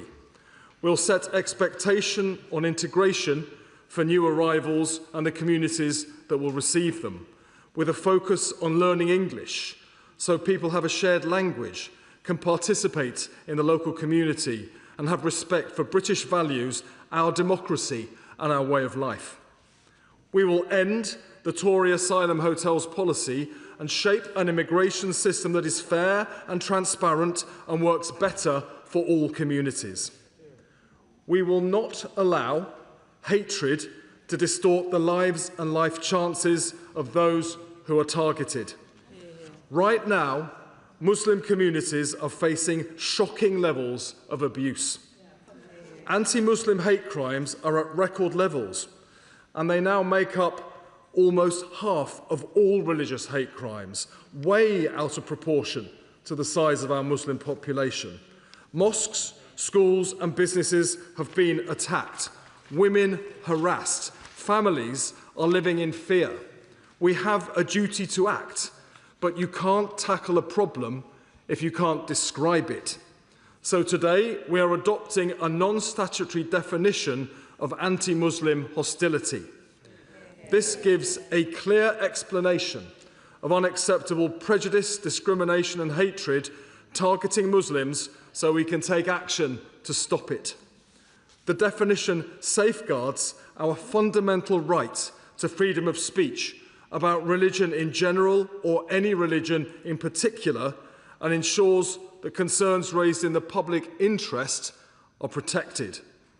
I want to thank the members of the independent working group chaired by Dominic Reeves who have provided advice to the government on this matter. They have themselves been targets for abuse because they carried out this work, and that is utterly unacceptable. I am grateful for their patience and their wisdom. We will now work with groups across society to consider how this definition can be used most effectively and what comes next in disseminating it. And we've deposited a copy of the definition in the libraries of both houses. We also remain absolutely committed to stamping out anti-Semitism. We have witnessed murderous anti-Semitic terrorist attacks, both here in the UK and abroad. Sickeningly, this led to spikes in anti-Semitic abuse. Since coming to power, this government has taken decisive steps to combat anti-Semitism,